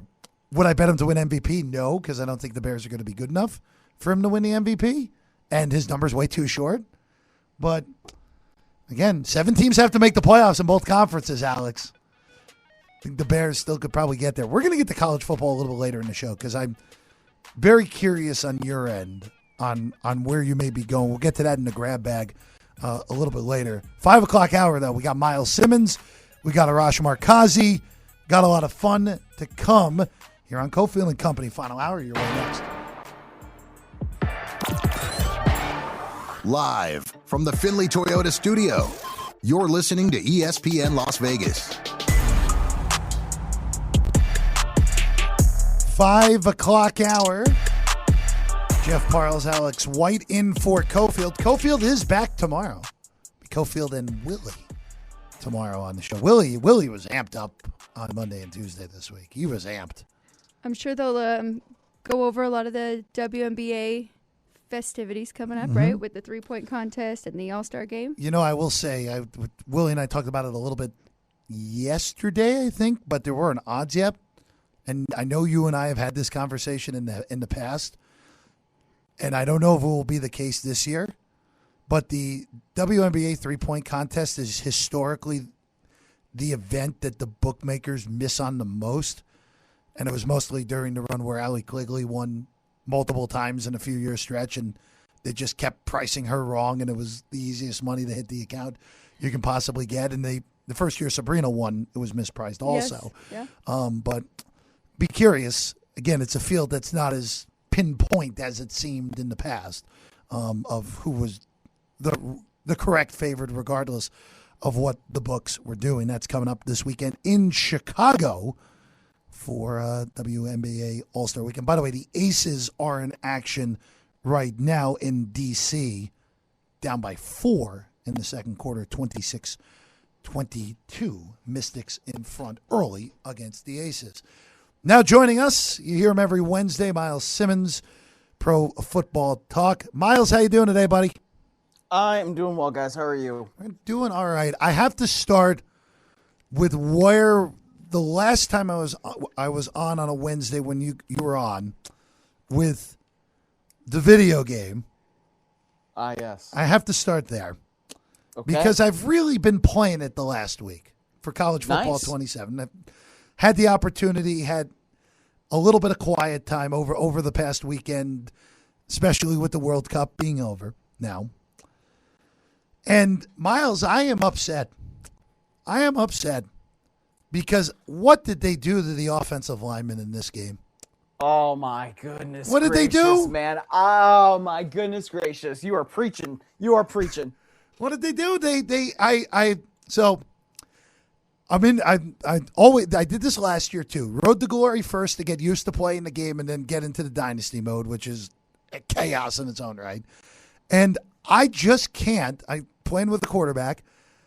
If I get more than 2.5 seconds, not 2.5 seconds, 2.5 milliseconds to throw, it is shocking. And it's so interesting because the last year's game, I thought they did as well as they could. Yeah, you were going to have your blips on the radar with the linemen, but Myles, what did they do? Why can't these guys block for more than a quarter of a second here? It's ridiculous. Well, why are we running, a zone, whether it's inside zone to the left or whatever? I got this left guard that I got in the transfer portal. He's supposed to be an 82 overall. I'm looking at and I'm like, well, he's not even stepping the right way. Right. He's not even attempting the block. And like, why? And I go and I look at his overall and his ratings and whatnot. I'm thinking, okay, well, I gotta upgrade his run blocking or something. And his run blocking is already at like 85. And I'm thinking, well, why is he not doing this right? This is like day one stuff. I don't understand why it has been nerfed this way. But yes, there is something wrong with the offensive line play in the game. You're absolutely right. Well, and it's funny because, look, I'm terrible on defense to begin with, Myles. And I actually think the engine for defensive play makes a lot of sense to me this go around. But it's just that I can't get over it. And it's just, if you don't have a quarterback who can run, you have no chance. I mean, that's really the thing that's a little bit frustrating. But hey, apparently a patch is coming later this week. So maybe. That's my understanding too. So we'll see. I don't know. It's just, but some of it has been frustrating. I mean, the recruiting is a little bit frustrating too. I mean, because as I usually start out, as a offensive coordinator at a smaller program, and then you work your way up to become a head coach, and then you go wherever you want eventually, because that's the way that this should work. It's a video game, right? But I found myself feeling like, man, being an offensive coordinator kind of stinks. So I just was, after the first year, that, you want control over everything because there is so much to control now. So then I went to be the head coach at Kansas. That was the one offer I got that was actually decently enough. But you don't have a lot to spend on your recruiting, and then you see these recruits that are available that are 4 stars later, but then you can't afford them, and they're not bringing their price down because they have delusions of grandeur apparently in a video game. So yeah, there's some issues with it. I like the idea of this though, what they've done with the NIL and all that, but the execution leaves a little something to be desired. 100% agree. We'll see what happens in that patch that's coming later this week. Myles, before we get into NFL things, and I thought Florio actually made a really interesting point on something earlier in the week that I want your thoughts on. But your final thoughts on the World's game, on the World Cup, and boy, we talked about it throughout the last month. What a tournament, and the right team, in my opinion, absolutely was the one who lifted the trophy. Yeah, sure. I thought it was really fun. I enjoyed, seeing the stars get to play as they did. I thought it would have been cool if we got Messi and Mbappe for the final. We didn't. That's fine. And, Spain played so well throughout the course of that tournament. It's kind of disappointing for, Messi to get to that final game and then the way it ends up. But, yeah, I mean, I enjoyed it, man. And I'm not a soccer fan. Like, MLS soccer doesn't really do anything for me. Like I've been to several LAFC games as I live out here in Los Angeles, and it's like cool, but it's not for me. But when it is on this kind of stage, right, where it's the World Cup or it's the Olympics, you get into it because everybody's rooting for their country. And I thought that there were just so many cool things to come out of the World Cup, whether it was the Freddie guy that I guess ended up at the freaking White House yesterday or today, based on what I saw on Twitter earlier. And I mean, that stuff is cool. And you get the Scots, drinking Massachusetts bars out of their beer supply like that. I think all of that stuff is what makes the World Cup so cool. And, then you see everything that is going on the field, and that makes it cool as well. So, yeah, I enjoyed it. I did. Also, Myles, I have to ask you, because we've asked everybody today on the show, 2 Spanish players went back to their hometown. They were rewarded with their weight's worth of tomatoes. Ooh. Which, that's the most intrigued response we've gotten on the tomato portion, which I've asked everyone who's been on the show, if you were given one food to be given your weight's worth of after winning some major event like the World Cup, what would you pick? Does rye whiskey count as a food? We hadn't gotten that. I'll give you it, because the only thing we had to make sure was because Alex had the correct answer of, I would take gold if I could get anything in my weight. But but gold's not food. No, I know. That's why I made it food. That's why I made it food. Like gold leaf, right? Yeah, okay. Yes, there we go. Exactly. Myles Simmons with us right now. All right, Myles.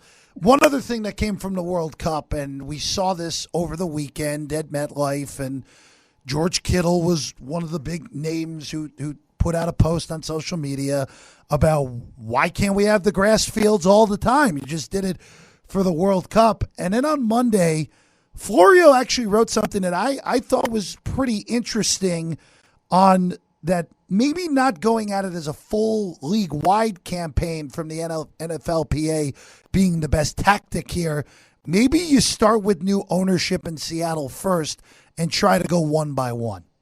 Yeah, I like that tactic too, because look, the reality is it is impractical to think that these NFL teams are going to switch to having turf full time. And, I'll take SoFi Stadium as an example because it's, the closest one to me.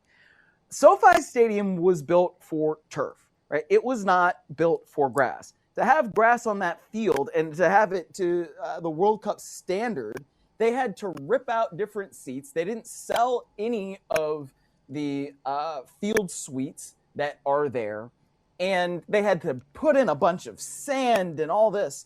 And if you do that, then you're not being able to use SoFi Stadium for its full potential. And what SoFi Stadium does is it hosts football games, and it also hosts concerts, right? And so we're able to do that in football season because SoFi Stadium has turf.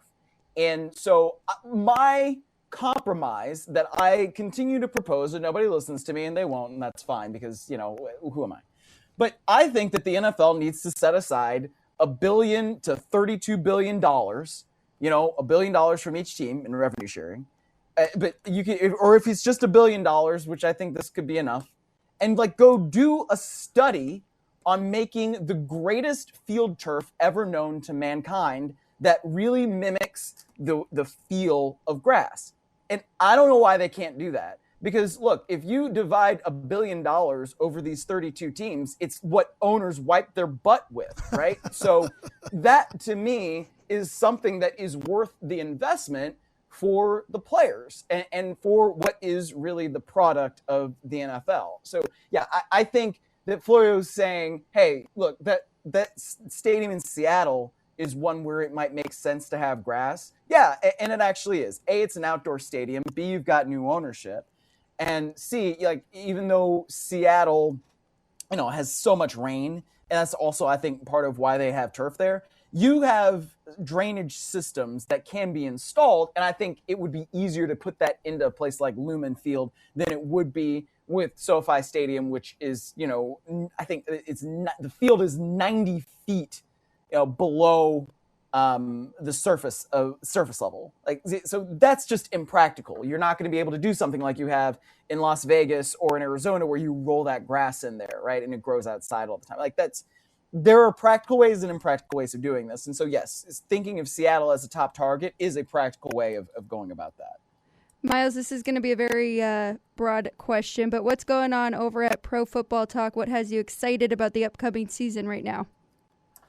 Gosh, I mean, everything has me excited about the upcoming season. I mean, I think, we're going to see, like the first game being played in Australia in week 1. Like, I mean, it's odd that that's something that we're going to see, but it's also going to be pretty cool. I mean, think about also the first matchup of the year, right? I mean, when we're going to see the New England Patriots take on the Seattle Seahawks as the Seahawks raise their banner, oh yeah, because they beat the Patriots in the Super Bowl. I mean, those things I think, are just really cool to think about with week 1. But I mean, we have a long way to go until we get there, right? I mean, training camps are starting up over the weekend and into next week, and we'll start to see, some of these guys that we've talked about, going into different places, like Myles Garrett being on the Los Angeles Rams. Like, that's going to be pretty fun to see.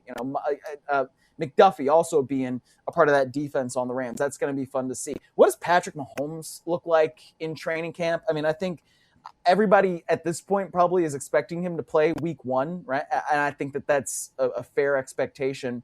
But how is he going to do? We got 10 new head coaches this year. I mean, that's a crazy number of new head coaches. And I don't know if you guys saw that kind of clip that was floating around today of John Harbaugh talking to the team in a team meeting. I guess one of their first team meetings in the offseason program. And I don't know how fired up that made me, when everybody's just screaming, the New York Giants 4 times. That's cool. But how is he going to be in a new place? Right? What's Josh Allen going to be like with Joe Brady as his head coach? What's Lamar Jackson going to be like with Jesse Minter as his head coach and Declan Doyle as his offensive coordinator? There's a lot, and yes, we will cover it all at profootballtalk.com. I just want to piggyback on the Harbaugh thing for a second, because there's a very bizarre weekend for the Giants as a whole, right? You had, or week, I should say, well, weekend. You had this today, which was, I mean, that just was, all things considered, it was a very lame pep talk. And then you had Scatterbo doing a backflip 9 months after getting his leg reconstructed and not pulling off the landing. And then you had the weird thing with Jackson Dart being protected by fake linemen at Fanatics Fest. It's just, Myles, the vibes just feel so off with the Giants in a year where all I heard for multiple months is, everything's going to be different with them because Harbaugh's there and it's an adult in the room at head coach.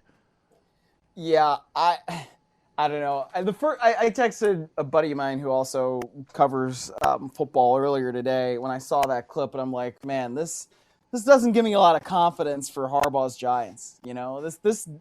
I'm starting to see why Baltimore started falling apart, and it's like, I don't know, maybe sometimes messages get a little bit lame because Harbaugh is one of those coaches that is from the old school, right? And we kind of saw this maybe with Pete Carroll last year, where those guys that are like the true motivator coach, they're kind of going the way of the dodo bird. Mm-hmm. Like Mike Tomlin's not in the league anymore, and the schemers, the guys that have been able to become motivators but also are play callers, the Andy Reids of the world, and he is more of the new school than the old school in that way, because of course he calls the offensive plays for the Chiefs. The Sean McVays, the Kyle Shanahans, right? I mean, Mike McDonald, like those guys are a little bit different, and that's the way the NFL is going to. And so I'm interested to see if Harbaugh can actually translate all of the stuff that we know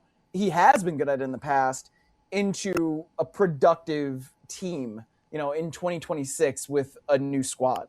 You would think that, it's a good thing to have a Harbaugh, because he's been successful for so long.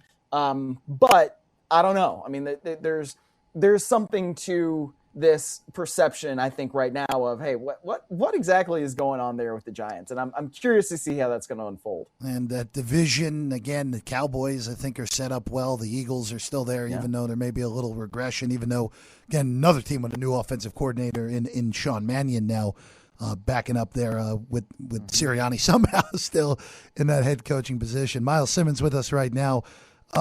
Myles, you You wrote about this earlier today on Pro Football Talk. Do you think Aaron Donald's actually going to play here? Do you think this is actually going to happen? I know Sean McVay was talking about a little bit on Jason Luck and Fora's podcast earlier today. Yeah, and what McVay said is that, he's been in contact with Aaron Donald, and, Aaron Donald is seriously thinking about it, and Aaron's going through his process. I mean, I covered Aaron Donald day-to-day for the first 5 years of his career. And so I know that this is the kind of player who's not going to be on the field unless he feels like he can be at his full powers. Because if he can't do that, then it's going to drive him more crazy than not. And I think, playing with Myles Garrett would help that endeavor, because I don't know how you could think that Aaron Donald's the biggest threat when Myles Garrett's on the field. But it's like, if you say that, man, that's a little bit disrespectful to Aaron Donald, who is a walk-in Hall of Famer, right? But it's just, that's going to keep offensive coordinators up at night. But yeah, I on a somewhat educated guess, I think he's going to do it, because I think the temptation is going to be too great. And I think that he would like to prove it to himself that he can in some ways. But that might not happen until midway through training camp or late into training camp, because Aaron Donald's not a guy that needs training camp. And the Rams offense is going to have enough problems with Myles Garrett, ruining practice basically every day against that offense, that it might behoove the Rams to not have him on the field yet either, because the guys like Garrett and Donald are just practice wreckers. You can't do the things you want to do because they're so damn good defensively. But yeah, that's another thing that I'm really curious to see how it turns out, because we know how good Aaron Donald is.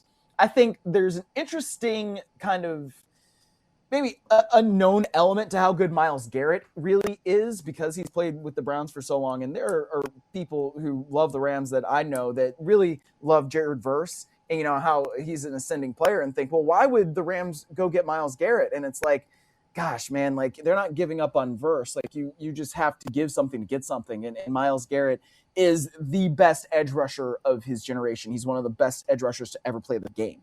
And Jared Verse is very good, but he's not that. So, yeah, I think the temptation to play with somebody at that caliber, which Aaron Donald never really got the chance to do in his time in the league, will be too great to pass up.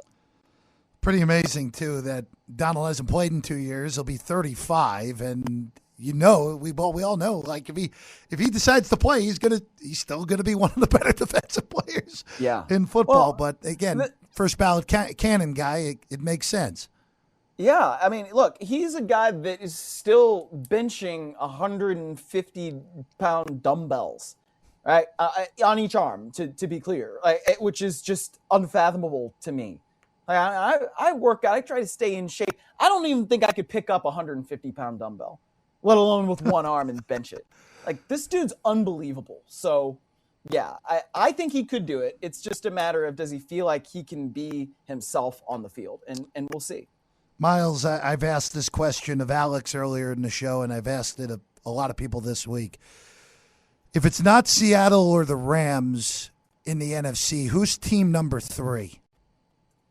In the NFC? Yeah. It's a good question. I mean, I might say San Francisco, just because I have that much confidence in Kyle Shanahan and his ability. And if that team gets healthy and is able to do those things, I think that, yeah, they certainly can be a part of that conversation. The Packers, I think, will be really good. The Lions, I think, will be able to get back on track this year. I think the Bears are in a position that they might regress. I'm trying to think of all the divisions. It's not going to be a team from the NFC South, so I can just get those 4 teams out of here. And then if we go to the NFC East, you mentioned the Cowboys earlier. I think that they're in a position to be better this year. And ostensibly, you'll have a motivated George Pickens, because he doesn't have that long-term deal yet. And I think they improved defensively over the course of the offseason, and we'll see what Sean Mannion can do with the Eagles. The Commanders should be better too, But yeah, I think that at least at first glance, it would probably be the San Francisco 49ers or the Detroit Lions in my book.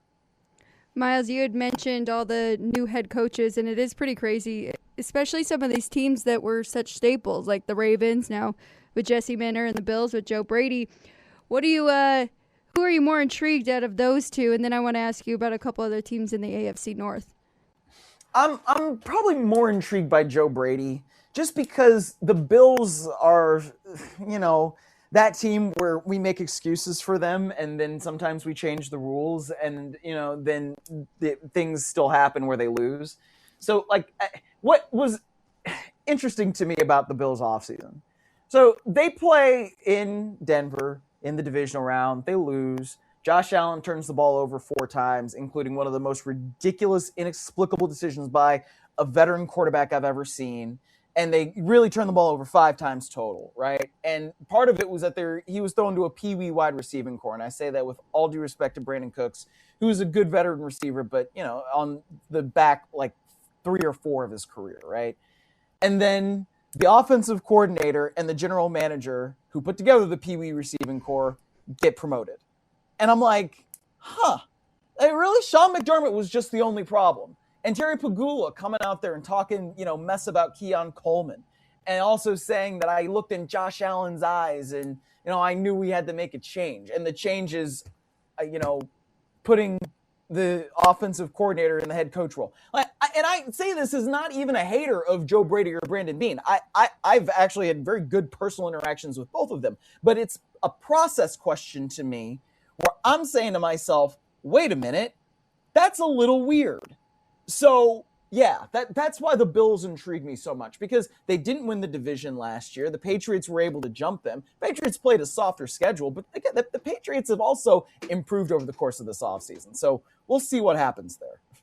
Now, I've got to ask you about the Steelers and just their changes, and now with Mike McCarthy running that team, and then your thoughts on Aaron Rodgers and what he has been doing this offseason and making amends with everyone. Oh, yeah, getting to know his family again. Yeah, I mean, that's interesting. I think that the Steelers are intriguing in that they have these veteran players and they have a new head coach, but Mike McCarthy has not really had much postseason success since the mid-2010s. I mean, when he was with the Green Bay Packers. And, he did put together some pretty decent Dallas teams, but those teams would get into the playoffs and then kind of pee down their leg a little bit. So I don't know that Aaron Rodgers in his 40s is really a huge threat in the AFC when you're in a conference that has the aforementioned Josh Allen, Patrick Mahomes coming back, Lamar Jackson coming back. You've got Justin Herbert now with Mike McDaniel as his offensive coordinator. We'll see how that goes, and the list goes on. I mean, Bo Nix coming back with Sean Payton for another year. There's a lot in the AFC that, that team is going to have to jump in order to actually be competitive for a Super Bowl. And I don't see that happening in 26.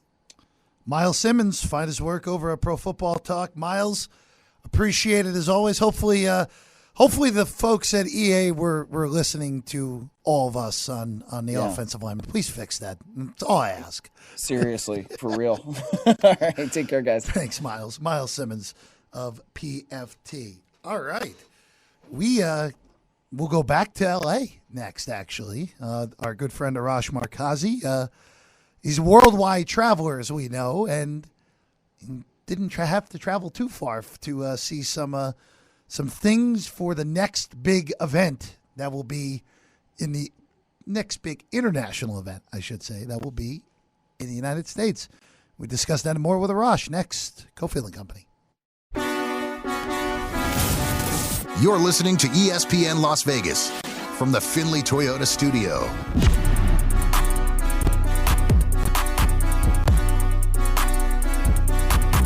Cofield and Company, ESPN Las Vegas. We are efforting our good friend Arash Markazi.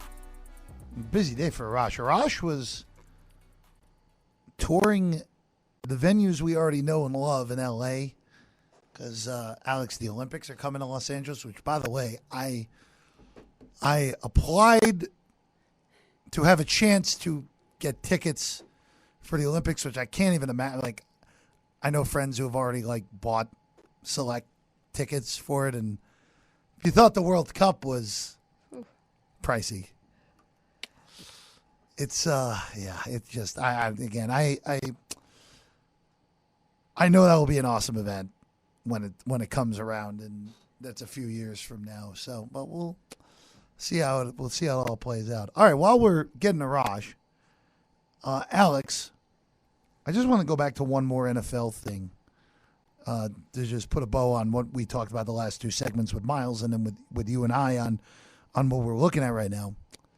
There's one team that I think that I liked a ton last year that I think is full regress mode, and you mentioned them off the air, and that's the Jags, who I loved Jacksonville last year, and I'm still convinced if they beat Buffalo, they would have made the Super Bowl. They would have lost.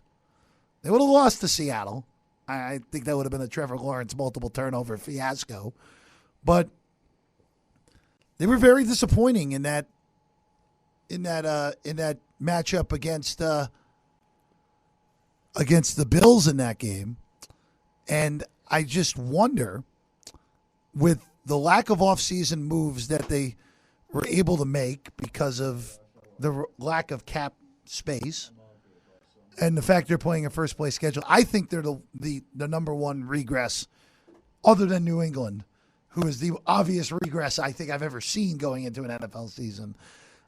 They're the number two regress in the NFL, and I wouldn't be shocked to miss the playoffs altogether, even with a good roster, a good coach, and a quarterback that's improving. I'm with you. I mean, I definitely think the Jags are going to see some regression here. I do think they have a nice, stable starting point that we saw last year, because I was pretty low on them, and I was pretty impressed with what I did see. But you're right. I mean, a much tougher schedule down this year. I do think that the other teams in their division are going to improve. I'm so curious with the Colts and what that looks like with Daniel Jones coming back from injury, because they're a total unknown. They were so good for a hot minute there. So we have found him, our good friend, worldwide traveler of the Sporting Tribune, Arash Markazi, joins us right now on Cofield and Company. Arash, how was your weekend in New York? It was amazing. Yeah, I mean, obviously so much happening. It was the center of the sports world there. You had the World Cup final. You had Dodgers, Yankees. You had WWE. You had Fanatics Fest. If you like entertainment, they had Ariana Grande, Bon Jovi. It was it was nuts. So I just want to ask you, you know what, I didn't expect to go this way, but because you brought up WWE, I have to do it because it happened at Fanatics Fest and then the following day at the World Cup final. Willie and I talked about this a little on Monday. What's going on with Tom Brady?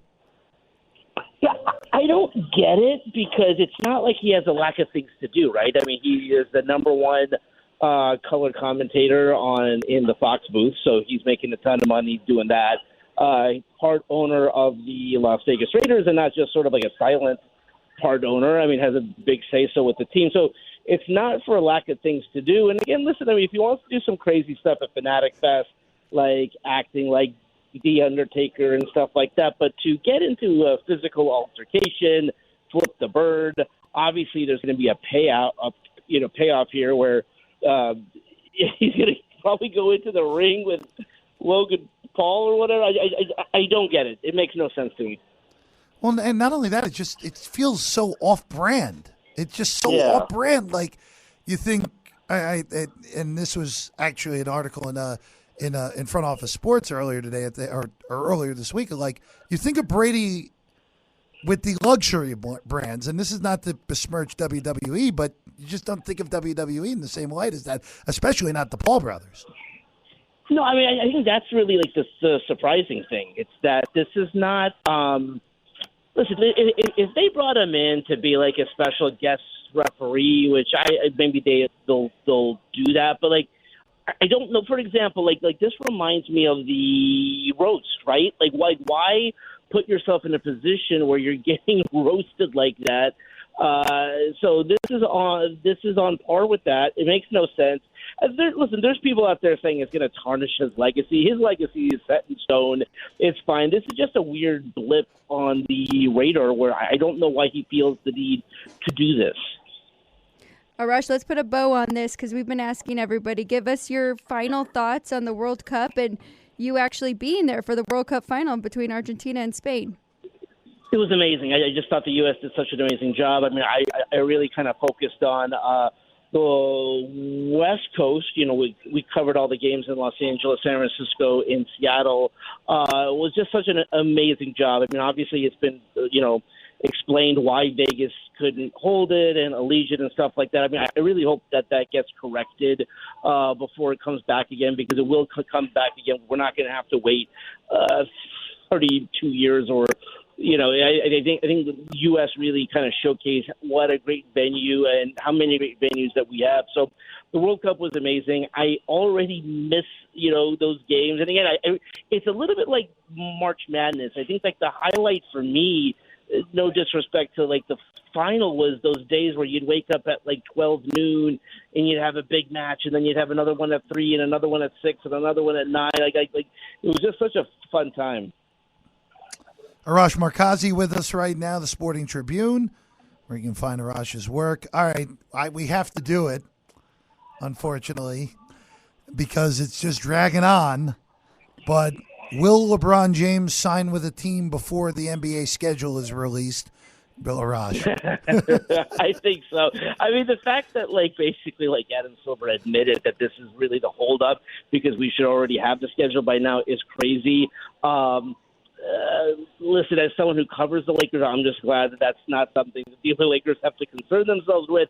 But as a basketball fan, I am curious. I do think he goes back to Cleveland.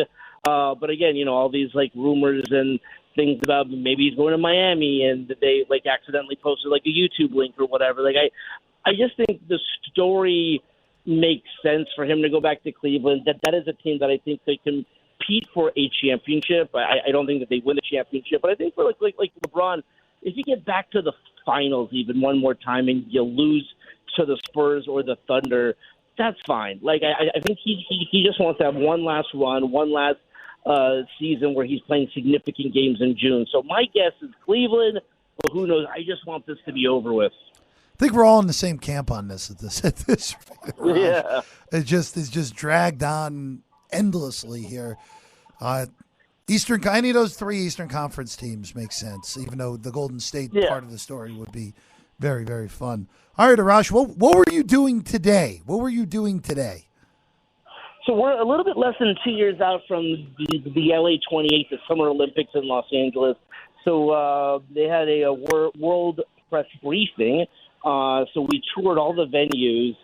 I like the majority of them that they're going to be using. SoFi, probably the highlight. SoFi will be used for swimming.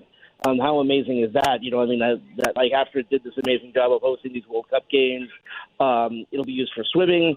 Intuit Dome for basketball, Crypto.com Arena. I'm across the street from there right now.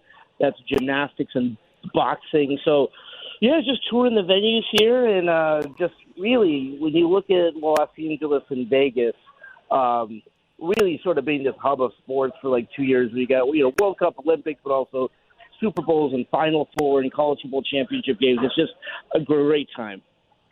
Pretty good. I can't wait to see what SoFi looks like for the swimming, because we've started to see this with the U.S. trials in Lucas Oil Stadium.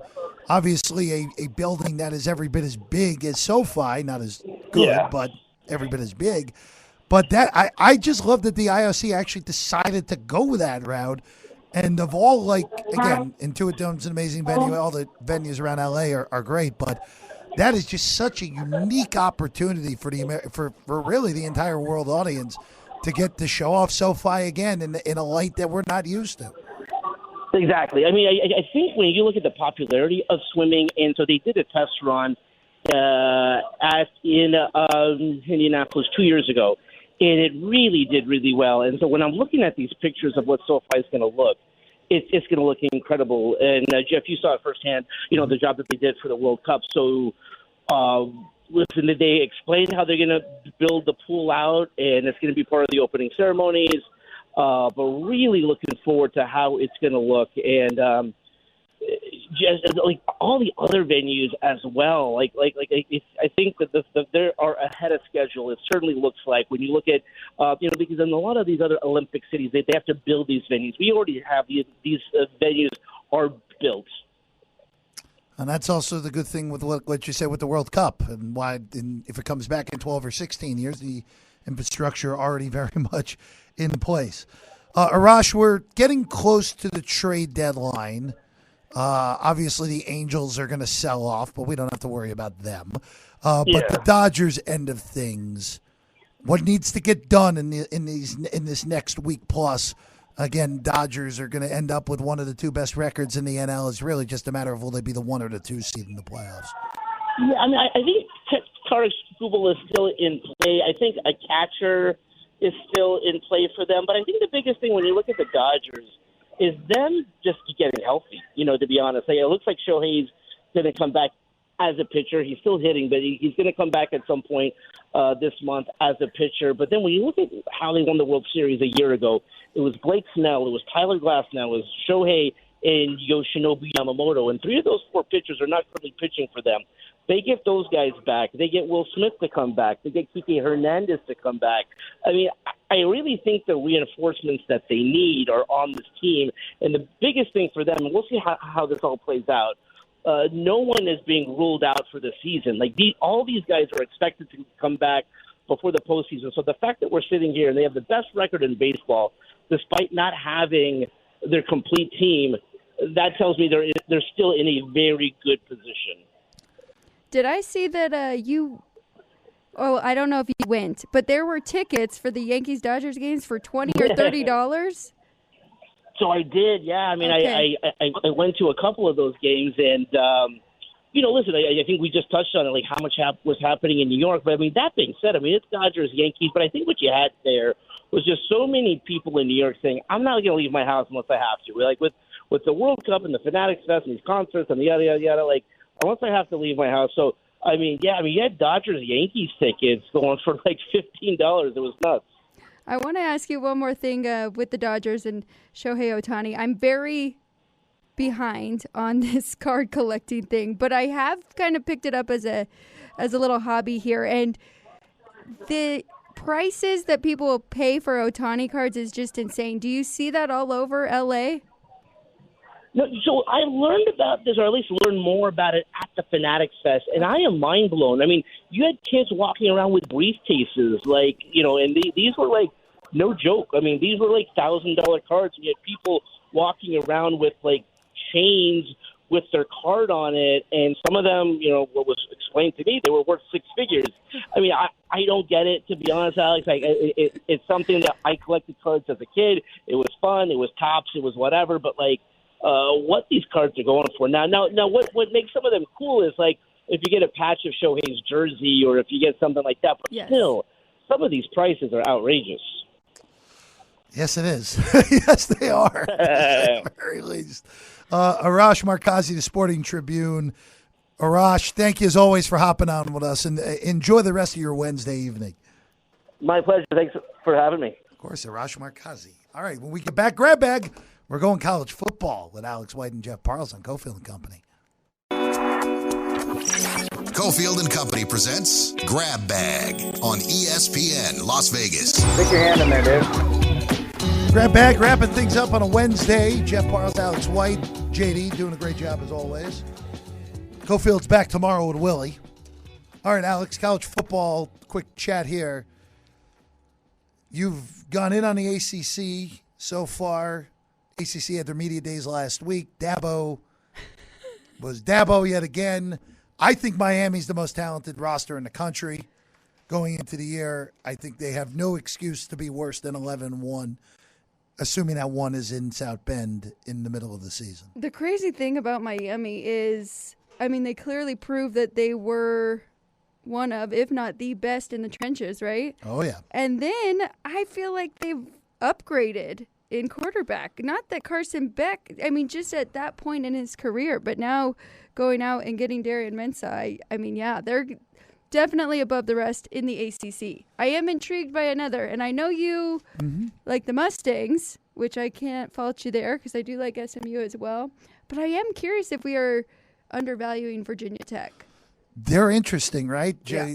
I love the hire of James Franklin when they did it. It just feels like a perfect level for James Franklin. It's not quite because Franklin was still at his best. I know he made the college football semifinal at Penn State just 2 years ago, but Franklin's best coaching jobs came at Vanderbilt. And Vodtech is, I don't want to put them in the same vein as Vandy at the time when Franklin was there, but really bad run the post Beamer era. But look, they're scheduled. If they did not have to go to the big three of at Clemson, at SMU, and at Miami, all right, 10-2, 11-1, 11-1 ACC title game loss. Maybe you sneak in the college football playoff. I don't know if they have enough talent for that, but that's a team that can win 9 games very easily for sure. Maybe even 10 if you beat Clemson in Death Valley. Well, the fact that he brought over 12 Penn State transfers, and then he also flipped 10, maybe 11 that were formerly committed to Penn State. I mean, you're playing a Big Ten schedule last year, some of these players, and now going up against. I don't know where that gap is, but I do think we both have the SEC and the Big Ten above. So there is a little bit of a gap in the physicality, right, with the Big Ten and that type of football. So it's very interesting. I guess a lot depends on the quarterback play. Mensah is awesome. Again, it's the part of the reason he's at Miami, because Miami realized how awesome he was, and they pulled him away from Duke after Duke gave him that huge NIL deal to get him out of Tulane. Yep. And I think if he's even to what Beck gave him a year ago, Miami could very easily be in the same spot they were a year ago, or maybe even a little bit further, which would just be lifting the trophy in late January, not too far from us. We just have to remind everyone, national title game right here, right in our backyard. Right in our backyard that last Monday of January. The big question with Miami going all the way 2 years in a row like that, Jeff, is what? Oh, it's crystal ball, of course. But you know what? I thought Mario did a good job last year. I will say this. I just want to get this on record, and I know we're going to have plenty of time to get this over the next 6 weeks. Miami's the most talented team in the country to me. Texas is the second most talented team in the country. Texas concerned. The only concern I have with Texas is if they lose to Ohio State in week 2, do they let that snowball on them like they kind of did a little bit last year? If they beat Ohio State, they're going to college football playoff, even with how dangerous their schedule is in the SEC. They are that good, and I think Arch Manning by the end of last year was the second best quarterback in college football, only behind Fernando by the end of last year. So I still have those 3 Big Ten teams way up there: Ohio State, Oregon, Indiana, and Indiana too. Good show today. Thank you for everyone listening. Alex White, Jeff Parles, JD. Good work as always. See you tomorrow, Cofield and Company.